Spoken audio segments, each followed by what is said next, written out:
Warner Brothas podcast. I'm Kyle, joined by my brother Keenan and Kamden. Kamden, what's up? Kamden Dennis. How's it going?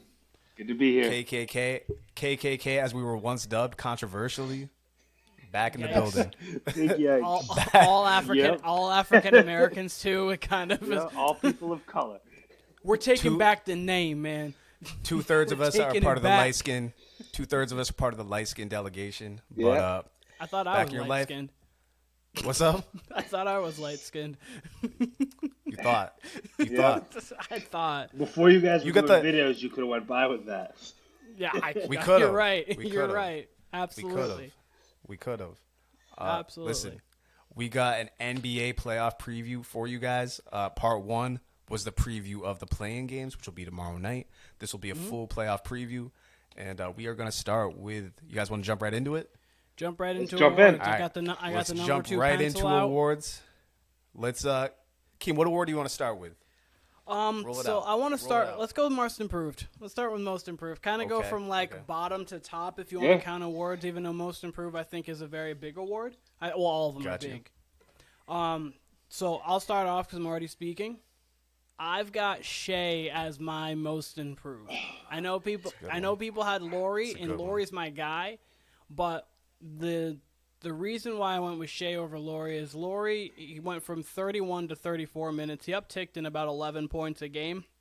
So I completely understand if people go with that. Shea only upticked in less than a minute. He went up 7 points. He went up 6% free field goal, 4% from 3, and most improved sometimes goes to the guy who ends up in a different situation. Like Laurie was on the Cavs. He was the third option really behind Darius Garland and Evan Mobley there, and then he became a number 1 option. Shea was the number 1 to a number 1 option. Like he was the same last year to this year, and it just showed how much better he got in his game comparatively to just being in a different situation. Not taking anything away from Laurie because obviously you have to put in the work to now go from nothing to an all-star starter. So more kudos to him, but for me personally, that's why I got Shea. Man, Jesus shit. I am a person. Kamden struggled over there. I'm a person where no hard feelings, Caden. I hate that pick. I hated that Ja got a most improved pick. That's not what that award is for, man.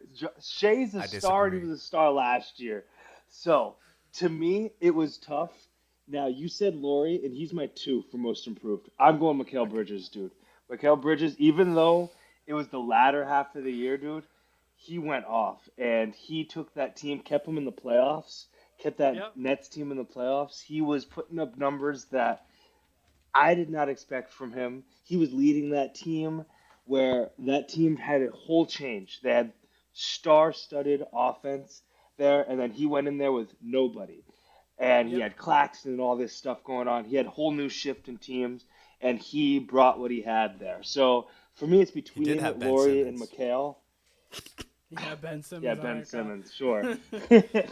But Yeah, my you had- pick, you had Ben Simmons. my pick's Mikal because he's what did he have 27 at towards the end of the year, averaging 27 Something a like that. game, just going off. Yep. So I'm going with Mikal Bridges for my pick. But Laurie Okay. makes sense to me. Laurie makes sense. Shea, hard X. But I respectfully hate that pick. Let me disagree with Kamden's first part of that statement because I would rather a player who, has the same amount of workload, same amount of minutes, who actually improves their game rather than what they usually do, which is like if someone gets an uptick in minutes,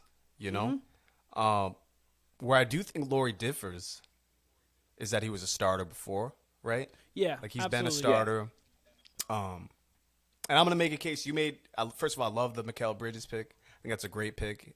I don't think he'll get it, unfortunately, but I think he makes I the don't most either. sense, honestly. I think he makes the most sense. I love the Shea pick because that's right in line with Ja. You could have, Keenan, we've made this argument before. You especially have made this argument. Curry could have got it in 2016 along I would with have the given MVP. it to Steph personally. He went from because he went from 24 to 30.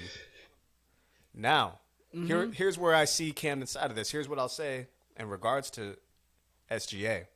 he's supposed to be in this position, right? We expected Exactly. him. That's the reason why he was in the Paul George trade was we eventually saw this out of him. Maybe not. We didn't see maybe 30 a game out of him, but we did see number one option. I think we saw 24, 5, and 6, not 31, Yeah, 5, and that's 6. fair. I think very that's fair.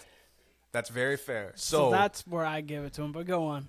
If you gave me, and what's funny is I told Kamden that, same with Keem, I was like, do this, not what you think they're going to vote, but do it as if you had an NBA vote, right? Like if you were on the voting list. So if I truly had a vote, I would probably give it to one of the two people you said, either SGA or Mikal Bridges. But I'm going to make the case for Lauri, and that's part of it is, like I just said, the fact that he was a starter prior, the fact that SGA, we expected him to be here. We did not expect Lauri Markkanen to be an all-star this year, right? Mm-hmm. We could have expected maybe a jump and some improvement in the workload he got, but we did not expect him to be a number one option, an all-star, and them gunning for a playoff spot. They obviously didn't make it into the play-in spot, but they were there the majority of the year. So that would be my case for Lauri. I like your picks better than mine. I really do. I wasn't even thinking SGA, honestly, but I kind of hope SGA wins. I really do. But I'm going to go with Lauri. And he be dunking on people way more than the other two. True. He catches. That'd be true. He He catches catches legitimate bodies. He catches legitimate bodies. Him and Jeff Green are too big. I was just going to say, he is white Jeff Green. He will be dunking on people when he's past his prime. So absolutely.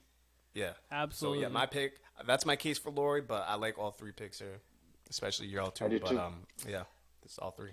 Kim, what's next? All right, so I did the first one. Camden, you choose the second one. Which one you want to go next? Let's go the one that I think is indisputable. So we'll see. And I'll go Defensive Player of the Year. Oh, we jumped right into a major award. I just think that this was not disputable, in my opinion. But we'll see. For my pick for this one, it's Triple J, Jaren Jackson Jr. I think that man, even though he missed the beginning of the year and his minutes played isn't as long as others, when he plays, he is the best defensive player in the NBA on the planet. He can guard anybody. He's blocking people. I think he's tough for anybody around him. I think the other people on my list that are close have defensive players around them that they help their team defensively, help them so much. And not that the Grizzlies have a bad defense. I just think that Jaren Jackson Jr. is a rock star. So he's my pick for defensive player. Mm-hmm. Kyle, you go next. Okay, I see what we're doing. Going clockwise here. So, Defensive Player of the Year has turned into very much an NBA Nerds Award, right? Jaren Jackson does not play even 30 minutes a game, right? But statistically, and especially if you look at the advanced stats, he's like off the charts, right? Mm-hmm. I don't watch fucking defense going, you know what? He might be a plus defender, but let's see what the advanced stats say. You know what I mean? Mm-hmm. If I was going to break it down, whenever I'm watching defense, it's for like who's the best defensive player I see on the floor, all right? Yep. Very quick aside, I do not think Marcus Smart was the best defensive player last year. I think that was a belated award. I think it was a belated award. I would have gave it to Marcus Smart in 2020. I thought he was the best defensive player all around in 2020, and I thought he declined, and I thought it was a very belated award. Now, the best player I see with my two eyes playing defense, who I'm like, damn, dude is wrecking havoc out there. Keenan just mentioned him, is Drew Holiday. I love watching Drew Holiday play defense. He is for sure the best guard defender, I believe. Absolutely. You can throw Alex Caruso in there. Marcus Smart. Lonzo when healthy. Lonzo when healthy. Marcus Smart's taking a step Derek back, White but I in there think too, bro. Derek White can play. Derek White's good. Derek White. Yep. Derek White's he gets GP after too. it. He's got the wingspan. GP, of course. He's going to be an improvement for Golden State, especially coming off the bench. But Drew Holiday to me is the best defensive player as far as just wreaking havoc. Like, whatever you're trying to do offensively, he's going to fuck it up. He's going to cause chaos, all that. So he makes life a living hell for your opposing ball handler. He does. And I think this award has very much turned into who is the best rim protector. And then it's even hard to quantify that because, like, I don't know. I feel like I would take on any given day to protect. If I was starting a team and I wanted someone on my back line, I would take someone like Embiid or even AD when he's at his most active before someone like Jaren Jackson, before Rudy Gobert. I think even if Draymond plays more games, I think he's one of the best all-around defenders in the league. So I still, think Draymond for a even as period decline. of time Yeah. was the best defender in the league, like from maybe without a doubt. 2015 Yep. to That's 2018, not and even a that's even with Kawhi. Yep. Like and Kawhi could do it on ball all around. He's better But- all around. Yeah, I was but gonna say Kawhi Kawhi yeah. is a better on ball, but Yeah. when it comes to reading the passing, like Draymond is kind of almost a portion of Kawhi on ball, not as good, but like a portion of Kawhi on ball and like LeBron off ball. Yeah. Like put that together and like his rotations and everything. So I thought Draymond Green was like the best in the league for a few years. So two things. If I'm going to speak to Kyle's point on when I watch games, who's the best defender, I would give it to Giannis. I think that Giannis is fair. the way he defends the basket, the way obviously he has help because he has who probably is going to win the award in Brook Lopez, and he has who could have won the award in Drew Holiday, which is why their team's really good. But I think when Giannis can go on any person, doesn't matter. He can guard Embiid one possession and then guard Ja another possession. They're obviously not on the same team, but you know what I mean. So I would give it to Giannis as who's the best defensive player in the year it was. I think the best defender, and this I know, and I agree with Kamden. I think it's Jaren Jackson Jr.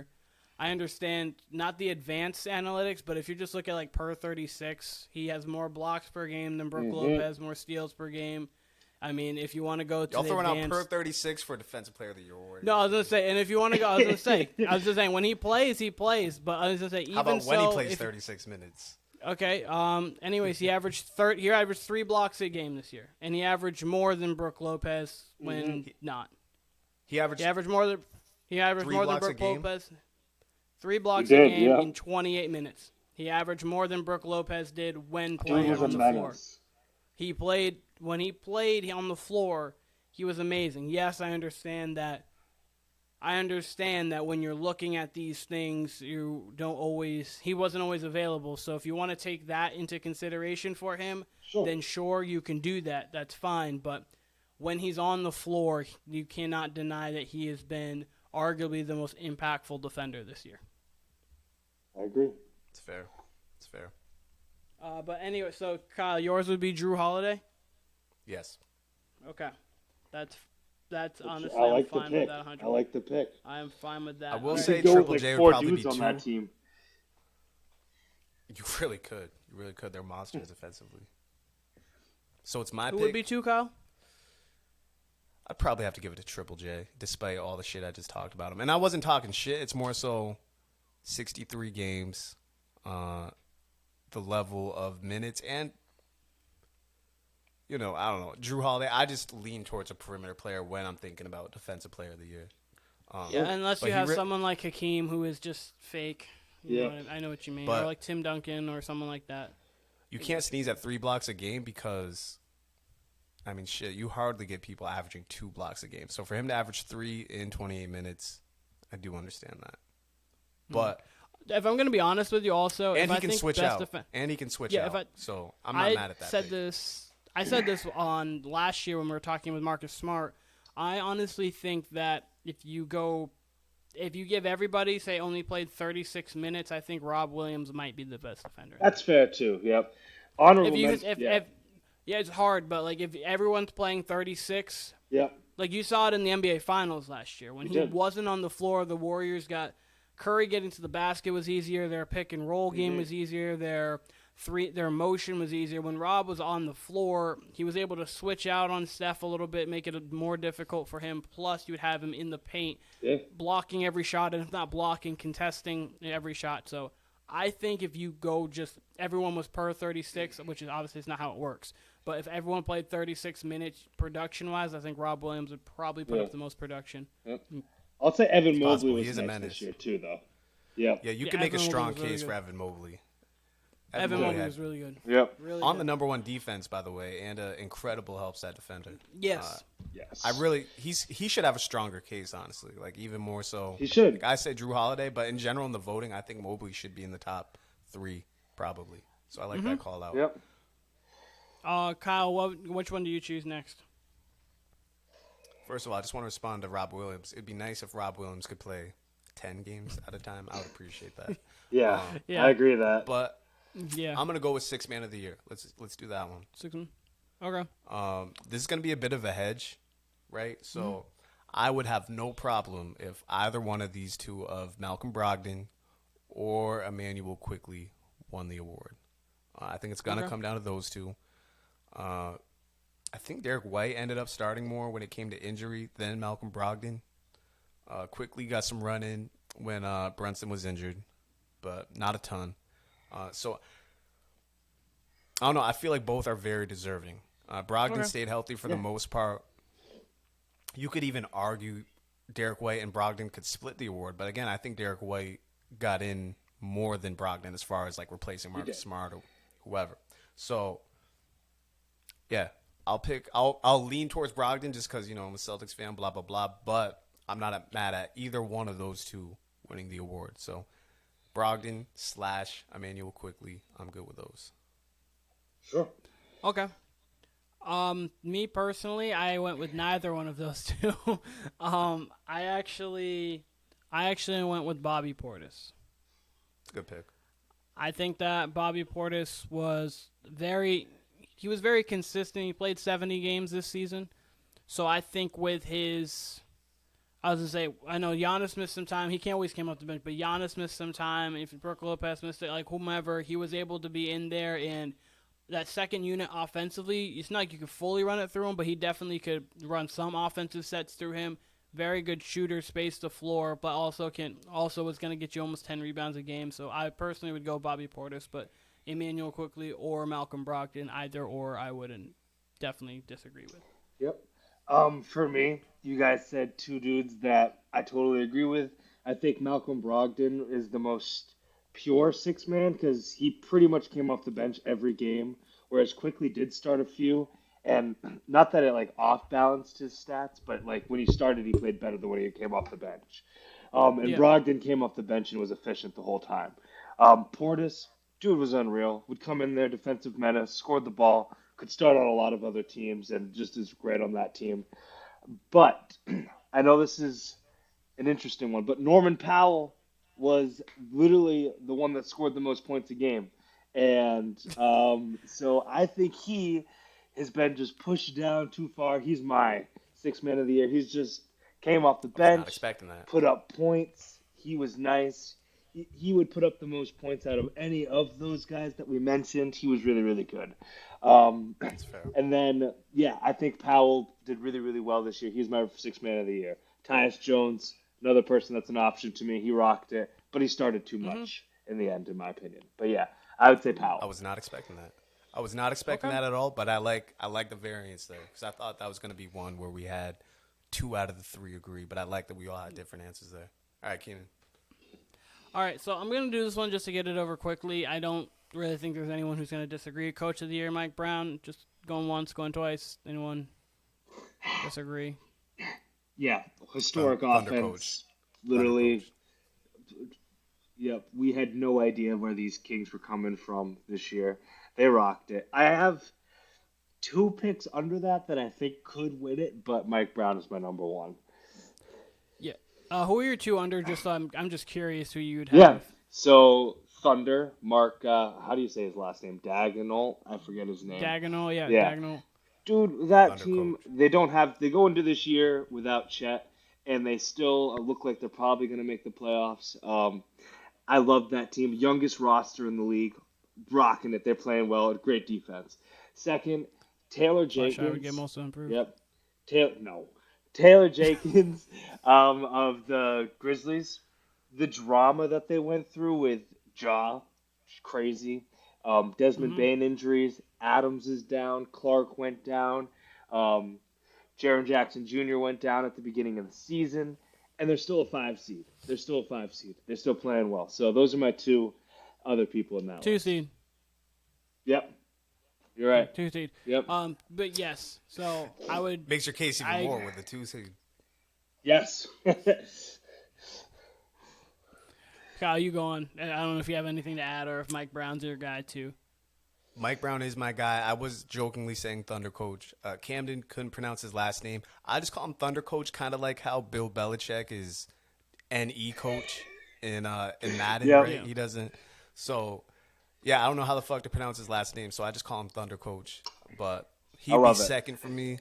He'd be second for me as well. But number one absolutely would be Mike Brown. I don't think anybody expected a 3 seed out of them. They had the 2 seed really a lot of the year. I did expect playoffs for them, but I did not expect home court throughout the playoffs, or at least in the first round for them. So, Nah. shouts to Mike Brown. Second time winning the award too, by the way. So good for him. And cannot wait for that series as well. But yeah, Mike Brown for sure. Absolutely. It's true. Absolutely. And so we have Rookie of the Year and MVP. Save MVP for last. So Kamden, you start off. Who's your Rookie of the Year? Paolo, 20 points a game, up there with Luka and Braun, with being the few rookies that have done that. He was MJ as well. Yep, MJ. He was expected all year to put up numbers like that, and he produced those numbers. They might have not got the wins, but he produced in a way that they ran the offense through him all year. There's a lot of really great rookies that I would love to talk about later, but Paolo, definitely my Rookie of the Year. Absolutely, Work. Kyle, you? My preseason pick was Keegan Murray. And he broke the rookie record for threes. That's huge. He did. Mm-hmm. He at least splits time starting for the Kings, if not one of the first off their bench. Plays a pivotal role on a playoff team, and that was my case for him winning the award previously. I do like leaning towards winning. However, I would definitely agree with Cam. I think it's Paolo's award to lose.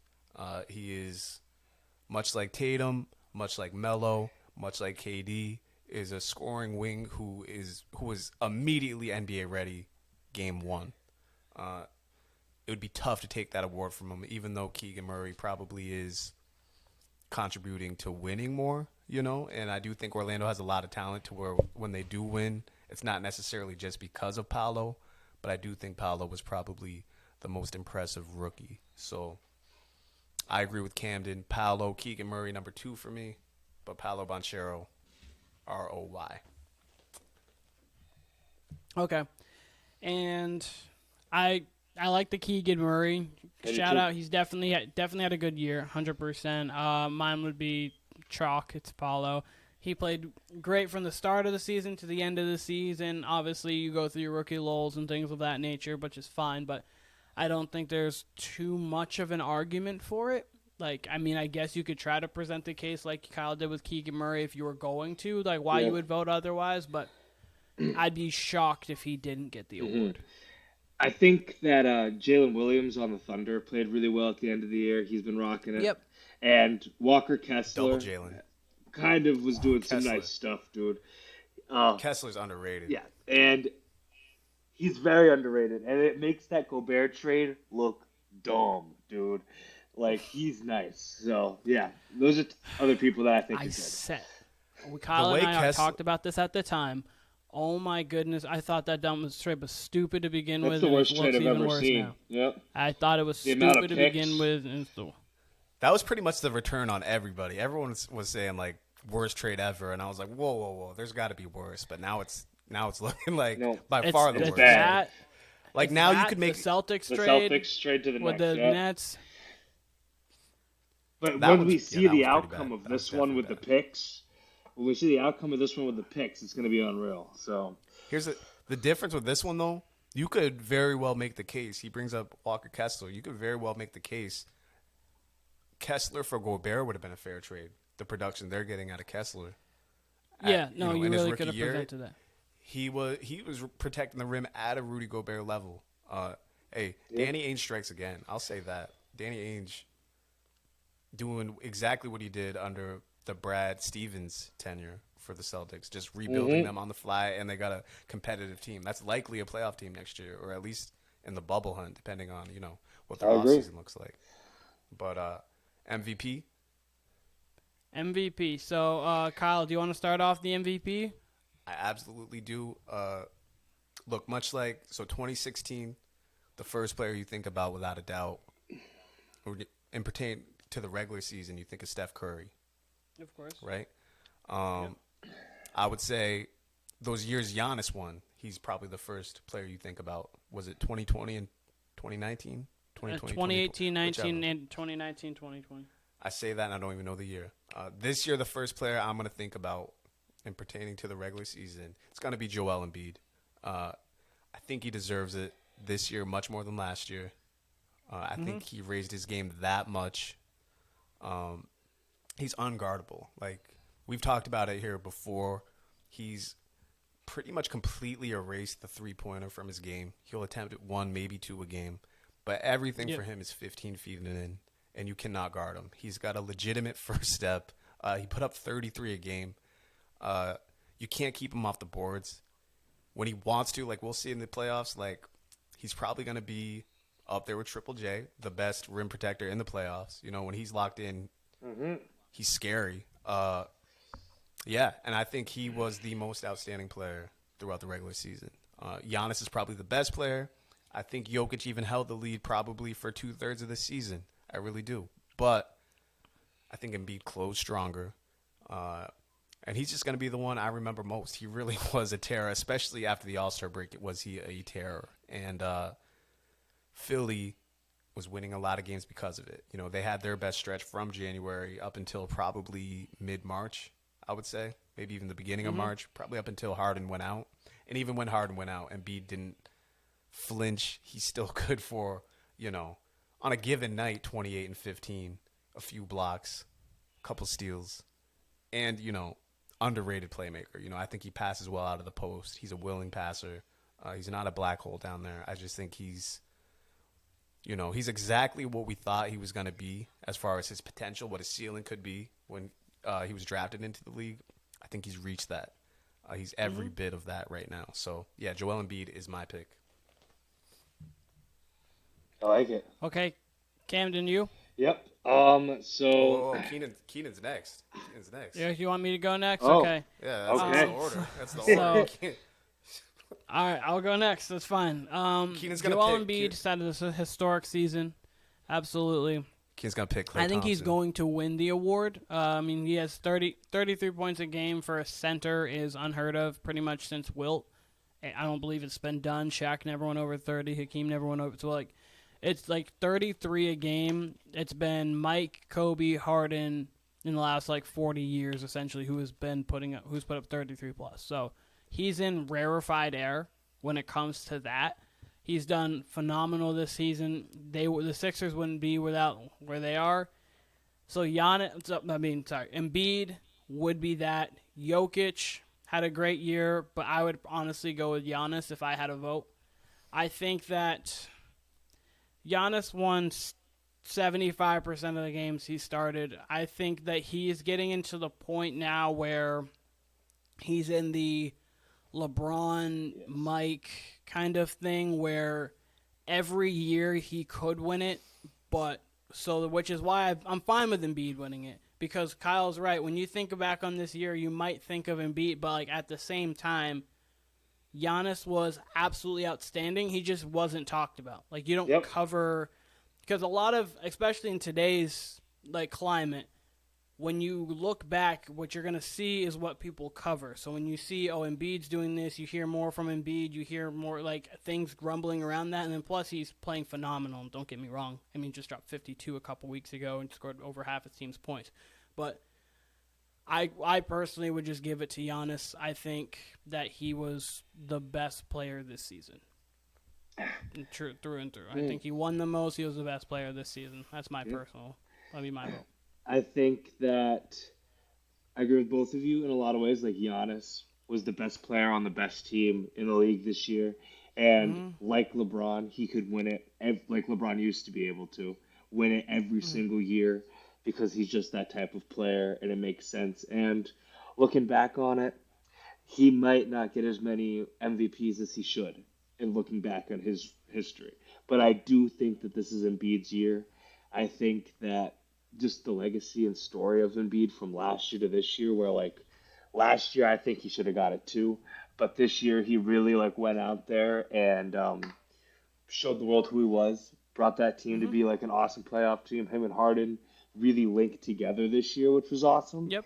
And like you said, at towards the end of the year, he did score half of their points in one of their games that they won. He missed a game where he did go against Jokic, but the last time he went against Jokic, dude 47, demolished 16 him. or something like that. Demolished Something him. crazy. He's defensively awesome, offensively awesome. He's a versatile big that we really haven't seen before that can still shoot the three. I think this year is Embiid's year, so it's something that we can remember him by. Um, hot take, I think Jokic is the fifth best player for MVP this year. Fifth best. I would put So literally Embiid. Okay, what were you gonna say? What were you gonna say? no. Let's hear the all top five. Let's hear No, the no, top no, five. no, no. You're good, Cam. Go, Cam. Okay, Go, Cam. I You're would good. go You're good. Embiid, Giannis. Yeah. Then I would go Tatum, Donovan Mitchell. Then I would go Jokic. Personally. Personally, The that's my the analytics heads would hate you. They would. Just They put- would. They would. But the game's not analytics. I'm just Yep. saying the analytics Let heads me- would absolutely It's hate true. you for that. Dude, I do not like Jokic that much. That's just my thing. Oh, we're talking about this. He is an offensive genius. The man can Mm-hmm. do things that I've never seen a center do, and he's brilliant. But I fully believe that man is a liability on defense, that he's too tall to be a fair. liability. That's my take. Okay. That's fair. Okay. Um, You go can on, I Kyle. just let me just give Jokic, because we haven't really mentioned him aside from this here, fifth in voting. I would have to have him above Tatum and certainly above Donovan Mitchell. I don't know whether I would have Giannis or Jokic at 2 or 3. I kind of side with Jokic falling down to 3 just because of how he ended the season. He started not playing games at the end of the season. However, he still played more than both Giannis and Embiid. Played the most games out of them. And if we're rounding up, his true numbers would be, especially at the points per game, because he's at 24.5. So if we round that up, let's say 25, 12, and 10, a straight-up triple-double in those 69 games. Kamden said, an offensive genius, makes every right decision. He's a bucket because he's only shooting when it's a one-on-one chance. And oftentimes when it is one-on-one, it's either a wide-open shot for him or a bucket at the rim because he's bullying over whoever's guarding him. It's crazy how he's become underrated because of the discourse around him. I don't understand why so many people dislike this guy and dislike the fact that he's had 2 MVPs. I don't think he deserves 3 straight MVPs. I think DeMarcus Cousins made a great case. I don't know if you guys heard this, but earlier in the week, DeMarcus Cousins said, I don't think he deserves 3 straight awards or 3 straight MVPs because that kind of puts him in the GOAT debate, which is very true, which is why I think Larry Bird's almost underrated because everyone kind of leaves him out of that, not GOAT conversation because, GOAT's rarefied air, but Bird should be talked about as a top 7, 8 guy more than he is. Bird- People kind of just brush over him. So I agree Bird with had that. top 3 finishes in MVP the first 9 seasons of his career. Yep. For sure. Just to throw out. For Just sure. to throw And that out. also for me to throw out, DeMarcus Cousins also said in that speech that he was a top 3 center in the league still, just to say. But that's all. Wait. DeMarcus Cousins said DeMarcus Cousins is a top 3 center in the league. He said that. Yeah, he said he would be top 3. I love it. I love it. Oh, I love D it. Cousins. I love Boogie it. down. Yeah. Listen. Boogie was both overrated and underrated in his career. I think he had the most talent. He didn't amount to wins very often, but that dude was putting up unreal stats before he tore his Achilles with the Pelicans, and I'm still sad to this day that he tore his Achilles because I think his career, I think he turns out to at least be, someone who produces wins for you with someone next to him, right? Yeah. Because he didn't really start to amount to wins until he got traded to the Pels with AD. And those two were literal, I was going to say monsters, but no, they played like monstars in the front court. Like, shouts to Space Jam, shouts to the AAU squad, but that's That's what they played like. And that's funny that he said that. That's kind of delusional. Yep. But, hey, who are we? We're just sitting from our couches at home. DeMarcus Cousins actually been there, done that. But, for him to still see himself right behind Embiid and Jokic, that's kind of insane. But, again, who am I to say that? So, It is.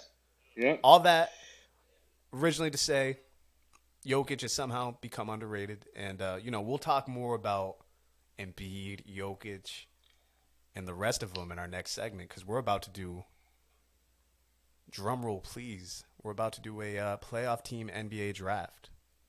So there's 16 teams in the playoffs. Right now we still got 4 teams fighting for 2 spots. All right. 3 of us here. So we will be drafting each 5 teams. 1 will be left over. Technically 2 if you want to be technical. And we have a points system set up. King, do you want to read off the point system for this draft? This will be a snake draft, by the way. Yes, Kyle, I will read off the point system. So, for our NBA playoff draft, you get 1 point per win. You get 3 points for a series win. You get 5 points for a finals appearance. You get 5 points for a finals win. And you get -5 for a sweep. So, essentially, just to make sure we're clarifying this right. So, if a team wins 4 games in like a series, they would get 1, 2, 3, 4 points for that for each win, and then 3 points added for the series. So in total, they would get 7 for the first 3 rounds, and for the finals, they would get 25. Is that correct? Yeah, I think so. In total, if they were to win, they could win up to. Yeah. I'm not even gonna do the total. They could win a ton of points depending on how they go through. If you add sweeps to that, they could end up getting buku points. Yep. The 3 of us, we will have live standings throughout the playoffs that we'll keep up with, and we'll see who the winner is. In fact, though, as we're drafting, you will kind of see what we're and by the way, we will see too on real time what each of us thinks of such team that we draft. So you'll kind of get the prognosis of each team where we think they're going to land, where they're going to get eliminated. If they're going to get eliminated, do they make it to the conference finals? Do they get swept? All that. So you'll kind of get to see what we feel like for the playoffs, team to team, with our draft order. Absolutely. And of course, with the team that gets left over, which team that is. So whatever bum team that is. Yeah, right. whatever bum ass team that is.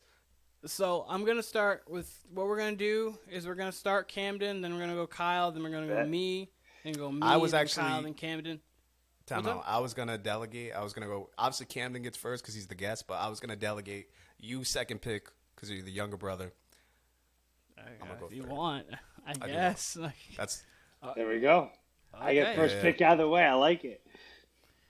Absolutely. Indeed. Kamden, what's up, buddy? I'm going with the Milwaukee Bucks, man. The Milwaukee Bucks. I don't know how you couldn't go without them with the first one. Best defense, loaded with defensive players, and best team, in my opinion. I'm taking the Bucks. So my quick question here is this. Are we going to say how many points we think they are going to get, or are we just drafting in this and then as we go on? Just drafting. And you give us your I wasn't sure. I wasn't sure. Yep. I'm not doing all that. I ain't doing math and fucking picking teams. I could do the math. That's what I'm saying. That's why you're gonna keep the standings. I'm good on that. Okay, I was just going to say I could do the math here right now just to check. But, okay. If that's the case, then that's the case. Second pick. It's 1 to 2 teams. This is it. The hell kind of voice is that? It's 1 to 2 teams. It's my second pick. I'd have to go Golden State with my second pick. Good pick. Golden State is my second pick, I think. I mean, that should let you know what I think is going on in the West. It was between 2 teams. I don't want to give you the other one, but yes, that would be the pick. All right, Kyle, your pick. Your next 2, actually. All right. My first pick, the 3rd overall pick in the 2023 NBA playoff team draft will be... I'm going to go with the Celtics of Boston. I've gone back and forth all year, specifically the second half of the year. I think even the last time Kamden was on, I was leaning more towards Philly than I was Boston. Yep. I have flipped back to Boston. Not so much because of how they played, which they have improved since we've last talked with Cam. I think actually the last time Cam came on, they had their best performance of that stretch when they faced the Kings the night before. They did. And prior to that Kings matchup, they were playing like dog shit. And they've had better energy. Yeah. They've been more consistent. They've been playing defense. They seem to figure out their rotations. I would imagine they have their strong nine. Obviously, as we mentioned Rob Williams earlier, if Rob Will plays more, I think they're going to be more successful. The reason why I give them the nod over Philly has everything to do with James Harden. He has not looked great since he got back from his, I believe it's still a hamstring injury, which has lingered in the past. And look, if he's going to be number 3 in charge over there and is literally just going to, spot up and then dish, be a true point guard over there, I don't think that's enough to beat Boston, It's got to be Harden at least giving you 20 to 24 points a game on top of the assists. And then you got Maxey, pitching in his 18 to 24, And then in those nights where Maxey's going off, then maybe Harden can take a step back and, rely on the threes. Like, that'll be okay in the first round. I think they can get by Brooklyn with that. But if it's Philly-Boston, which it looks like it's going to be second round, I have to go with Boston right now. You put Jaylen Brown or someone like that, Marcus Smart, to bother Harden, and then you really just are relying on Maxey and Embiid and whatever Tobias Harris decides to show up. I'm relying on Boston all day because Embiid cannot beat Boston by himself. We've had Philly's number. I don't think we're going to stop Embiid at all if that's the matchup, But yeah, we're not. So.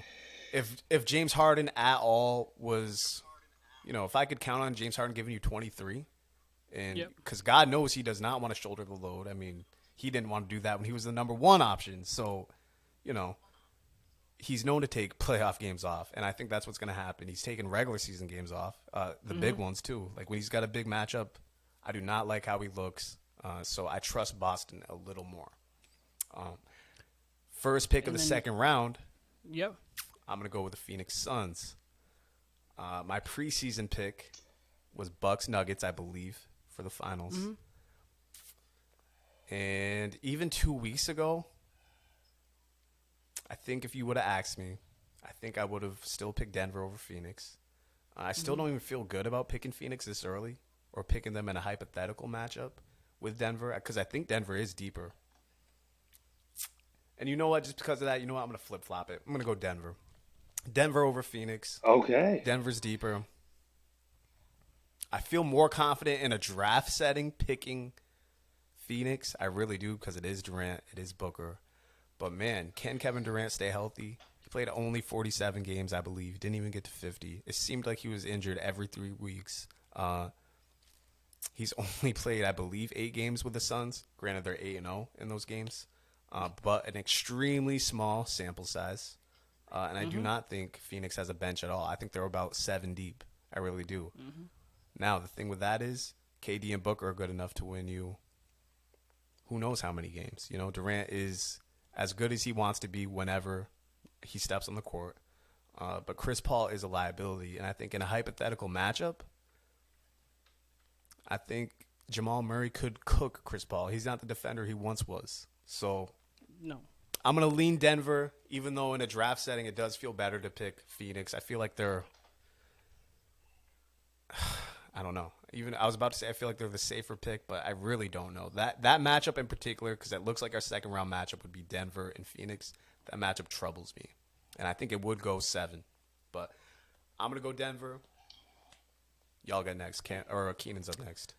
Thanks, Kyle. I appreciate you not picking Phoenix. That is my pick there. Nice pick. Yeah. So when it comes to it, they're 8-0 with Kevin Durant. I completely agree with what you're saying. With their Suns are 7 deep in the playoffs. To me, you only have to be 7 to 8 deep to win a championship for the most part. The question mark is going to be Chris Paul for this team moving forward and them getting to the conference semis and conference finals. Obviously, injury is up there, but injury is up there with a lot of teams. If you're going to be honest, well, a lot of Yep. teams and a lot of players could be getting injured, like obviously the Lakers, the Warriors, the Suns. The Bucks are pretty healthy, but obviously the health of Chris Middleton has been in question, so that could derail. So it just obviously Robert Williams for the Celtics. If we're talking health everywhere, like a lot of teams have players who are going to be pivotal who possibly could miss time because they've done it in the past. And this draft wise, I can't fully only book on that. So yeah, I'm going Kevin Durant and Devin Booker because they're going to have two of probably the three best scorers on the floor in every series. So, and obviously in the playoffs they can play. They have been one of the top 5 defenses in the league over their 8-game samples. I understand it's small, so we don't know, but when all of them play together, they've been great defensively so far. Clearly moving forward, we don't know, but so with all that, I do have Phoenix as my second pick. What say I was you? hoping I'd be hold able on to real snag quick. that one. Wait, what was Yep. up? Real quick, what say you? I know they got Durant now, so it's a bit of a different team, but they did lose. Like we said, they lost a lot of their bench. What say you to last year? They're in a Game 7, and they were down approximately 85 points to the Dallas Mavericks. Do you think they have any potential of that this year? No, because Kevin Durant's on the team. Literally, because last year, like I'm gonna bring up a couple different things, like Game 7. This is a completely different thing. Game 7 against the Warriors, Rockets, 2017. The Rockets they missed like 27 straight threes. You have that last year, like they couldn't get shots offensively. Kevin Durant's a walking bucket. Even Kevin Durant played bad against the Celtics. He played a bad series. They were never really blown out of any of those games. Those games came down semi-close, and they still just Kevin Durant is so good offensively that if a team goes on a 7-0 run, an 8-0 run, it's a move, clear out the side, KD, you go do your thing real quick, and you'll get us 2 points. Stop the bleeding. So that's kind of where I go with that. I could not imagine that with Kevin Durant. I will say before Kamden goes, one thing that definitely works against me in a hypothetical Denver-Phoenix matchup. Kamden alluded to Jokic's defense. I do think it's kind of overblown. He is a liability in the pick and roll. He is. But I think overall as a team defender, he's okay, and the stats would prove that, you know. He's not a plus defender, but not a minus defender either. But the type of coverage they play in the pick and roll, they play a lot of drop coverage that very much benefits 3 players: Chris Paul, Devin Booker, Kevin Durant. So team for team, I still like Denver a little better, but I do think that matchup is troublesome for my second pick being the Denver Nuggets. Kamden, go ahead. Yep. So with the final pick of the second round, I'm gonna go specifically with a team in the West because my other teams in the East, and I'm looking for the most points. So I'm going with the Grizzlies. I'm gonna go with the Grizzlies with my final pick. They're young. They are also they had, like I said, a lot of drama, but they're coached well. They know what they're doing, and I think that Ja can be something electric. This might be a hot take too. I think that they have, in terms of depth, one of the best, if not the best, backcourt in the league with Ja. Desmond Bane's better than I thought it would be, and Tyus Jones is legit. So I I would think say this. Golden State's better. Hey man, Steph, Clay, Jordan Poole, yeah, Dante DiVincenzo, yeah, I GP2. I know, would say I they're better. know, I know. That's my personal It's your opinion, but you know take, what? yeah. I think That for me, Poole's not my favorite because he's streaky, and I think, like I say for a lot of people, liability on defense. that's But fair. um, That's fair. yeah, I really like Bane. He's an awesome player. Desmond Desmond Bane Bane's can play. nice. Yep. He can play. And their defense is good. And I would have them even higher up if they had Steven Adams, just because he's that veteran type of guy that you'd want. And Brandon Absolutely. Clark's not there, so that's the type of stuff that they're missing. But I think Jock can have a bounce back time, and also I just love that team. So I'm going with the Grizzlies, and then with my next pick, I'm gonna go with Philly. I'm going with Philly because that's who I think is gonna win MVP. Um, It's Doc Rivers. I know Doc Rivers has not had a lot of success recently, and I know James Harden hasn't had a lot of success recently. But Yeah, that combo, they got a lot to gain if they go to the ship. They've got something to prove there in Philly. absolutely. And if it doesn't work out this year, I think that it's going to be tricky for them to get out of it. So they're really going to push hard. Um, and I think that it is a tough matchup for the Celtics in the next round. So we'll see how it goes. I'm excited to see both those teams play. But my last back-to-back picks for Philly and Memphis. Okay. Cool. All right, now I'm going through my lineup of what I think is going to happen. Okay, so that means I am picking the Cleveland Cavaliers. I like. So with the Cavs, they've been one of the best defensive teams in the league this year. They have a true all first team All NBA guard right now in Donovan Mitchell. He's going to be battling with Steph, Shea, Ja, a couple others for that position. It's going to be really interesting to see who they give what or who voted what. But Darius Garland has had a little bit of an underrated season just because he's been behind Donovan Mitchell. But Darius Garland's had a really good season as well. He's been very efficient with what he's been doing. I think that team has the capabilities of winning their first round matchup against the Knicks, especially without Julius Randle for either the majority or all of that series for sure.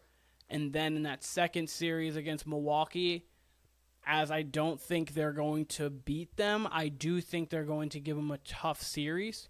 If the Cavs are playing the 76ers per se, Yeah, as I've had in the preseason, I think I might have them beating the Sixers. it's fair. But they're playing a juggernaut in my opinion in the Yeah. Milwaukee Bucks. So I go with the Cavs here. And Kyle, what do you have? So the last pick of the third round, am I correct? Third round, right, Hannah? Yeah, third round. I'm going to go with the Los Angeles Lakers. Got the Lakers. I think it's a 7-game series with Memphis. Suspense. I would lean towards Memphis, but I would not be surprised at all if the Lakers won that series and we see them in a round 2 matchup with the Warriors. Brandon Clark and Steven Adams being out, that means LeBron and AD. I mean, AD already lives at the rim, but LeBron especially is going to live at the rim. And listen, what do the refs love more than giving LeBron calls? They love nothing more than giving LeBron calls. LeBron's going to live at the line in Memphis. They're going to give the Lakers every chance to be in that series, even when they don't want to be. So if there's ever a time where they're down 3-2 to the Grizzlies, you best believe the refs are going to make sure the Lakers are in that game. Bron's going to make sure of that anyway. I don't have much faith with them past round 2, hypothetically. What's up, Keen? I have a question for you when you keep going. I have a question for you. Go ahead. So you said you think that Memphis LA can go 7, correct? Mm-hmm. You're betting against LeBron in a game 7? That's why I think it's very. I said I would lean towards Memphis in a series overall, but am I betting against LeBron? I know better than that. Okay, I was just checking. Just checking because I know that you sound like in the way you're sounding. You said you were leaning Memphis, obviously, as you said, but I just wanted to make sure because Game 7 LeBron is kind of. So I think Memphis can't let it get to 7. If I'm going to be completely honest, if they're going to win, they've got to win in 6. I agree with that. Or 5 or 4. That's definitely the case. Anytime you got a LeBron, a Steph, that's exactly why I was scared to death of Giannis last year because I thought even though they're down Middleton, you get Giannis in a Game 7. Good fucking luck. And guess what? Grant Williams outplayed him. So, sometimes you get lucky. So long the Lakers can be healthy, stay healthy, get to a Game 7 in Memphis. Yeah, it would be scary hours for Memphis facing LeBron in a Game 7. But you never know. You just never know if AD last that whole game because, we saw LeBron the other night. He played about 40-plus minutes and was gassed just trying to get past the T-Wolves. So... But I really do think they got a better chance of going deeper in the playoffs than the Clippers. If the Clippers had Paul George, this might be different. We don't know if he's going to be back. Game 3 later on than that. Who knows? So right now, my final pick will be, the Lakers. Okay. That's right, and I get back-to-back picks. You get back-to-back picks. This one's tough. Give me a second before. The tougher section of this, yeah. Yeah, I was going to say, the top is easier because, like, hey, who do I think is going to the finals? Yep. I'm going to pick those teams. Now it's like, do I think this team's going to win more than this team in the first round? Yep. So it gets tough. It gets tough now at this point. Yeah, think about which ones are going to go Game 7, you know? Yeah. You know what? This one's difficult. This one's very difficult for me. The two teams I'm narrowing it down to, I believe, can not only push it to 7, but win their first round matchup, hypothetically. Stuff would have to go their way, especially one team more than the other.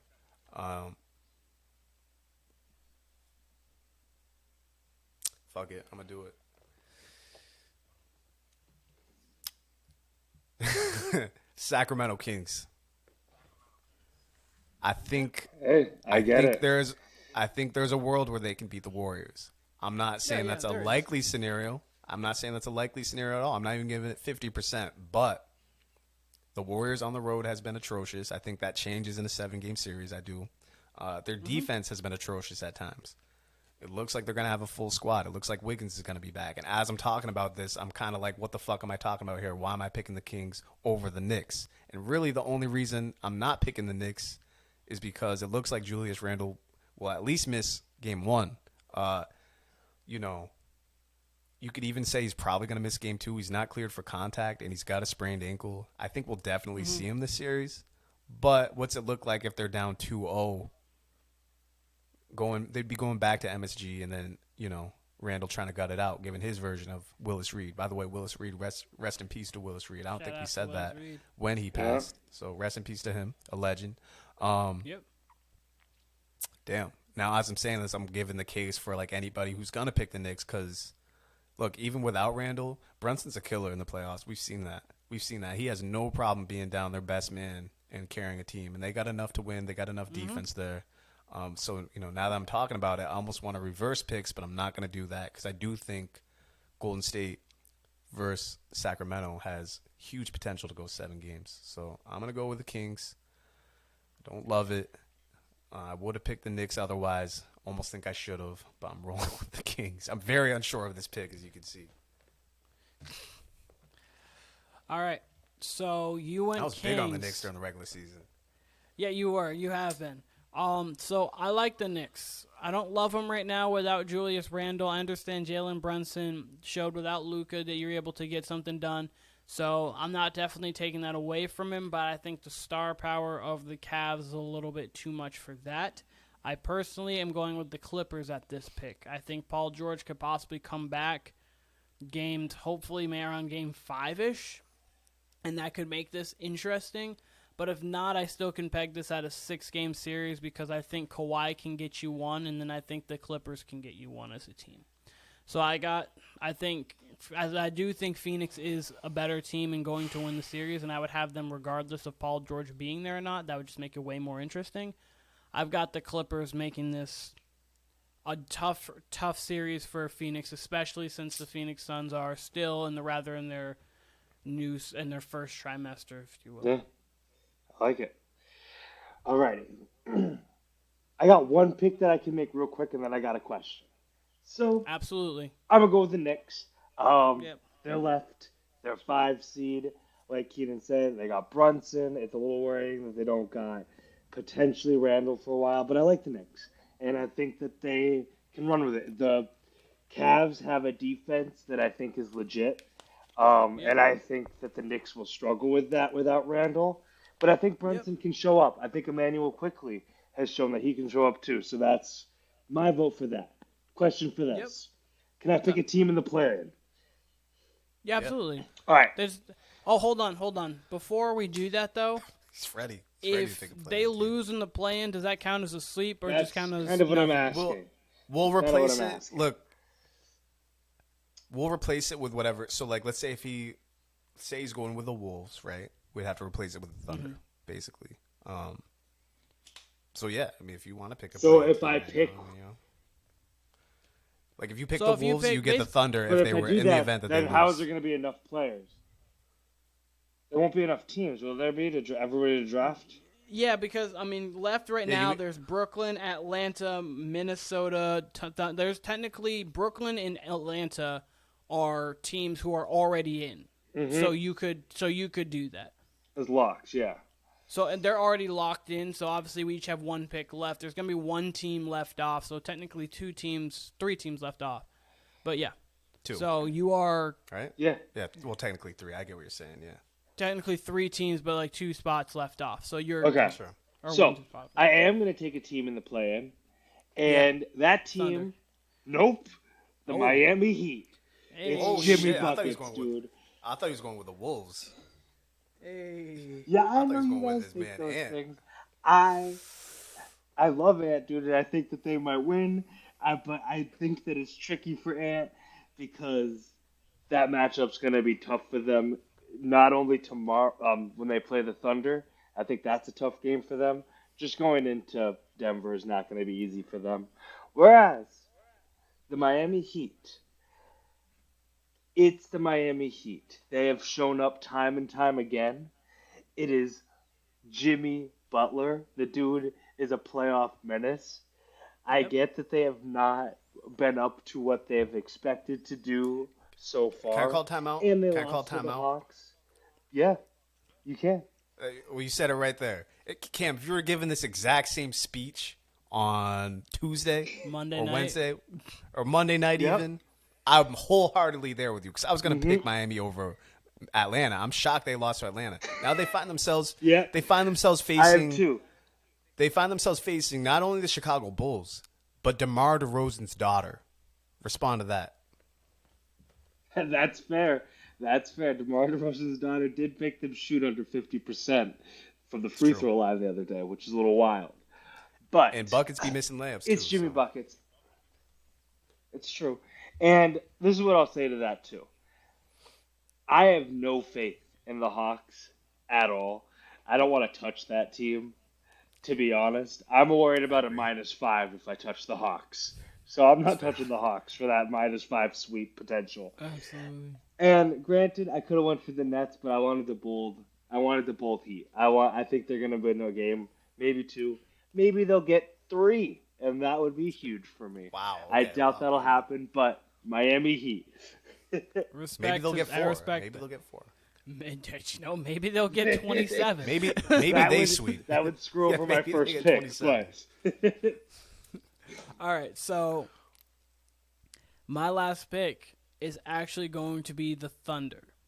Kyle and I were talking about this a little bit earlier. This Thunder team doesn't have the same kind of talent, but they have like almost like a little raindrop-ish, a little Salt Bay drop of the old Thunder team, True. to where they're a young, talented bunch who doesn't understand that they're not supposed to be here. So they have the utmost confidence in the world that they can be there. Denver ended the season not playing great basketball. Jokic ended the season not playing much basketball. Do I think Denver's going to win the series? Absolutely. Regardless if they play the Thunder or if they play the Wolves. Absolutely, they are going to win the series. I just think that, and in both cases, especially if we're going with that format, I think Cat and Anthony Edwards can get you like 1 game at least, if not maybe 2. I think the way Shea works in the pick and roll, I think putting Jokic in pick and roll all day long will be very effective for him. And there are going to be some games where he leaves the best player on the floor. Obviously, Jokic is the best player in the series. But there are some games where you're like, okay, Shea might have been the best player tonight.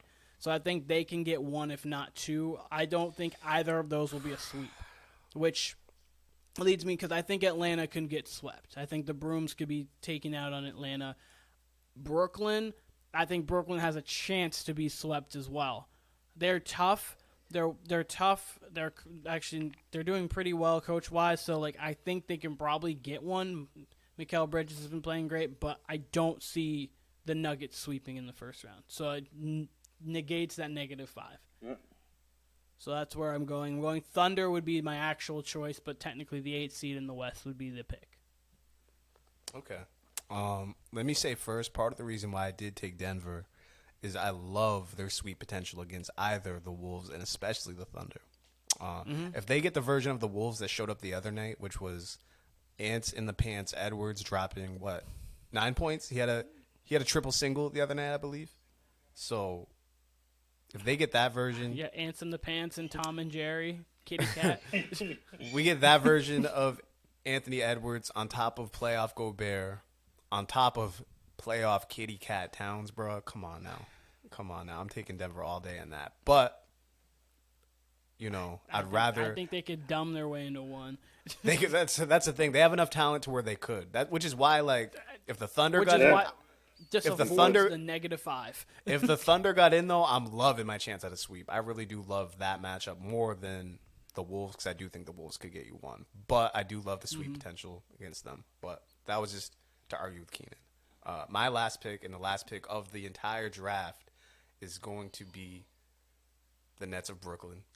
Formerly home of Kevin Durant, formerly home of Kyrie Irving, formerly home of James Harden, Kevin Garnett, Paul Pierce, Joe Johnson, et cetera, now home to the most improved player of Kamden, Mikal Bridges. I don't think they get swept. I think they get one.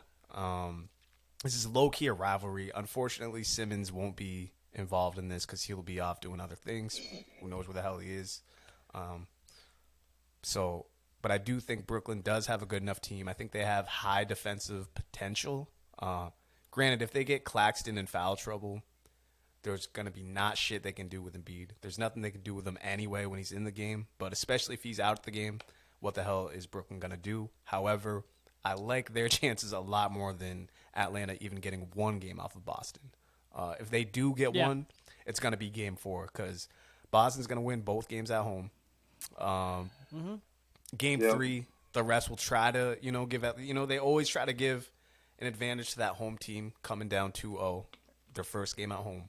But I don't think it'll be enough. And I think the one that they could get would be game 4. And I'm just more confident in Brooklyn just sneaking out one against Philly, Doc's known to give up one here or there in the first round, against a lesser opponent. So, and you never know, Embiid can get in foul trouble, then boom, you're stuck with Maxey and Harden. But I like Brooklyn's chances of getting one a little more than the Atlanta Hawks, who I'm shocked are in the 7th position.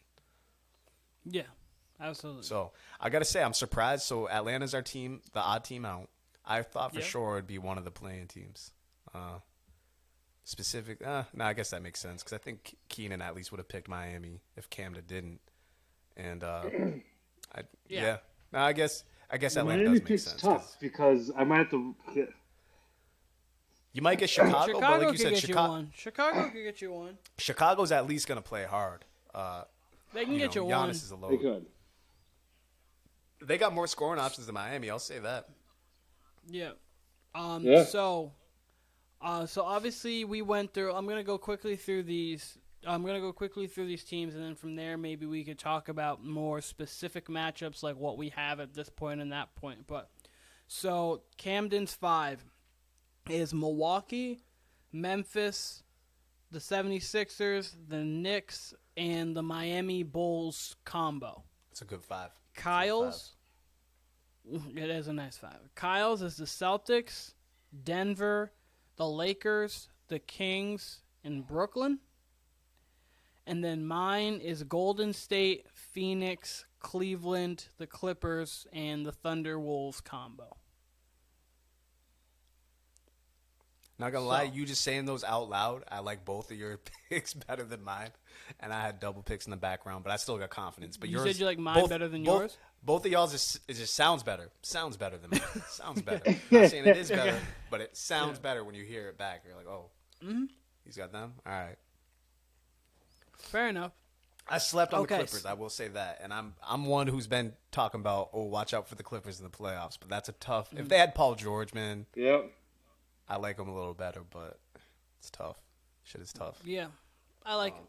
I like it where I got him, especially. It's a good pick. It's a good value pick. Mid-4th. I like that.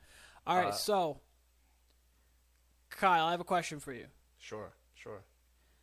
Kamden having the number 1 overall pick and picking the Bucks you would have the assumption that he has the Bucks winning it all. We'll get into kind of who he has in there later on. Mm-hmm. You didn't have either the second pick. I had Golden State, which gave you the assumption that I'd have them going to the finals, possibly there as well. Sure. You have the Celtics. Mm-hmm. Where do you think the Celtics are going to be in the finals? Do you think that they're right on the outside? Like, what do you have at least in your conference finals, and then we can go kind of from there and talk that. So, what would be your conference finals? You don't need to break down every series unless you want to. I can. So I have all before I answer. So Absolutely. You saying you guys want to go conference finals and finals before we give first round preview? Say first. Wait, no. Okay, actually, no. If we're gonna give all, let's give all. Let's go through the first round and the second round, and let's I don't just want to do it all. I mean, the whole damn playoffs. All right. If you're giving first round, what's? I mean, I thought because first round this weekend. Give a first round preview, and then give some light conference finals into the finals. I mean, second round, it's important, but we'll be giving second round. We'll be giving second round when the second round comes. We'll be doing a preview before that. Okay, I mean, the second. We know for a fact. We know for a fact what the first round is, and we all have an idea of what our conference finals are. Okay. I mean, is that fair? Essentially, we kind of I mean, that's fine. We have the process of elimination by that sense. Because we'll know who's in the first round, and then we'll know who's in the conference, so we'll just eliminate. So, yeah, that's fine. Very true. But I think by the time we get to the second round, like when we can all reevaluate or, pick our picks, I'm missing a word all our that I want to say. Reconvene. So. When we reconvene, we'll be able to assess, okay, maybe the Lakers in the second round, but maybe AD's injured type of thing. So, No, you're right. No, it's fine. You're fine. So... Yeah, which one do we want to do last? Do we want to do conference finals and finals right now, and then do? Let's go through the first round first. Let's go through the first round. That makes sense. Let's go through the first round. All right, so let's start because this is the first game of all the playoff games. Let's go Philly versus Brooklyn. Give me a series number for that because I got Brooklyn. Sorry, I got Philly. We'll say 5 games. We'll say 5 games. They want to win it all. They want to win it all. They want to win it all. They can't give up 2 to Brooklyn. If they're serious about it, they gotta at least gentlemen sweep them, if not sweep them. And I'm giving them 5 pretty much just because I drafted them and I said I think they can get one. So I think it's a 5-game series. Philly over Brooklyn. Embiid showing why he's the MVP. Maxey showing why he's special. James Harden not really giving us much because he's gonna jog through the fucking series and try to get in shape. That's my prediction. Maybe though Harden surprises us and is like, hey guys, I was just playing possum for these last 2 weeks. I was just getting in shape for the playoffs. I'm here to stay. And if that's the case, then that's trouble for Boston possibly. But yeah, Philly in 5. What about y'all? All right, Kamden, you next. Similar boat with that one. I got Philly in 6. But I like the Philly in 5 idea as well. It's Philly all the way for sure, and they might sweep them for all I know. All the same reasons as Kyle. Philly. Yeah, there's not really with these series. There's not too much to get into with this one here. Philly in 5. That's being generous. They should sweep. They should, but Philly in 5. Okay, all right. It's the second game on Saturday, and we'll just keep it Eastern Conference. We'll do Eastern Conference, and then we'll do Western Conference. Sure. Absolutely. We'll do Boston, Atlanta. I believe I kind of just laid it out when I said Atlanta's the odd man out of our draft. I believe this is a sweep. It's possible that it could go 4-1 Boston. I do not think it's possible for Atlanta to win more than one game. New coach. Literally the most camaraderie they had was the other night in the play-in game. I do not think they can replicate that for a series. Not to mention it's just a bad matchup in general. Boston's guards are big. Trae Young is kind of slight. They can get physical with him. And even if Trae Young went off, John Collins ain't going to do it. DeJounte's not really an ISO scorer. He can get you points. He can get you buckets. He's got moves. He can do it. But I believe if Trae Young's going to go off, they're going to hold the other in check. And they just do not have a third guy. Collins should be that guy, but he's just not. Doesn't have a complete game for him to go out and get you buckets like that. Not in that system, at least. On another team, sure, but I don't see it happening. So, yeah, I got Boston in a sweep. Yeah. You got Boston in a sweep. Absolutely. Yep. Season number almost here. Camden, you? Yep, I got the C's, just sweeping them out of there. I love the Celtics. Yeah, the guard matchup is not going to work for them.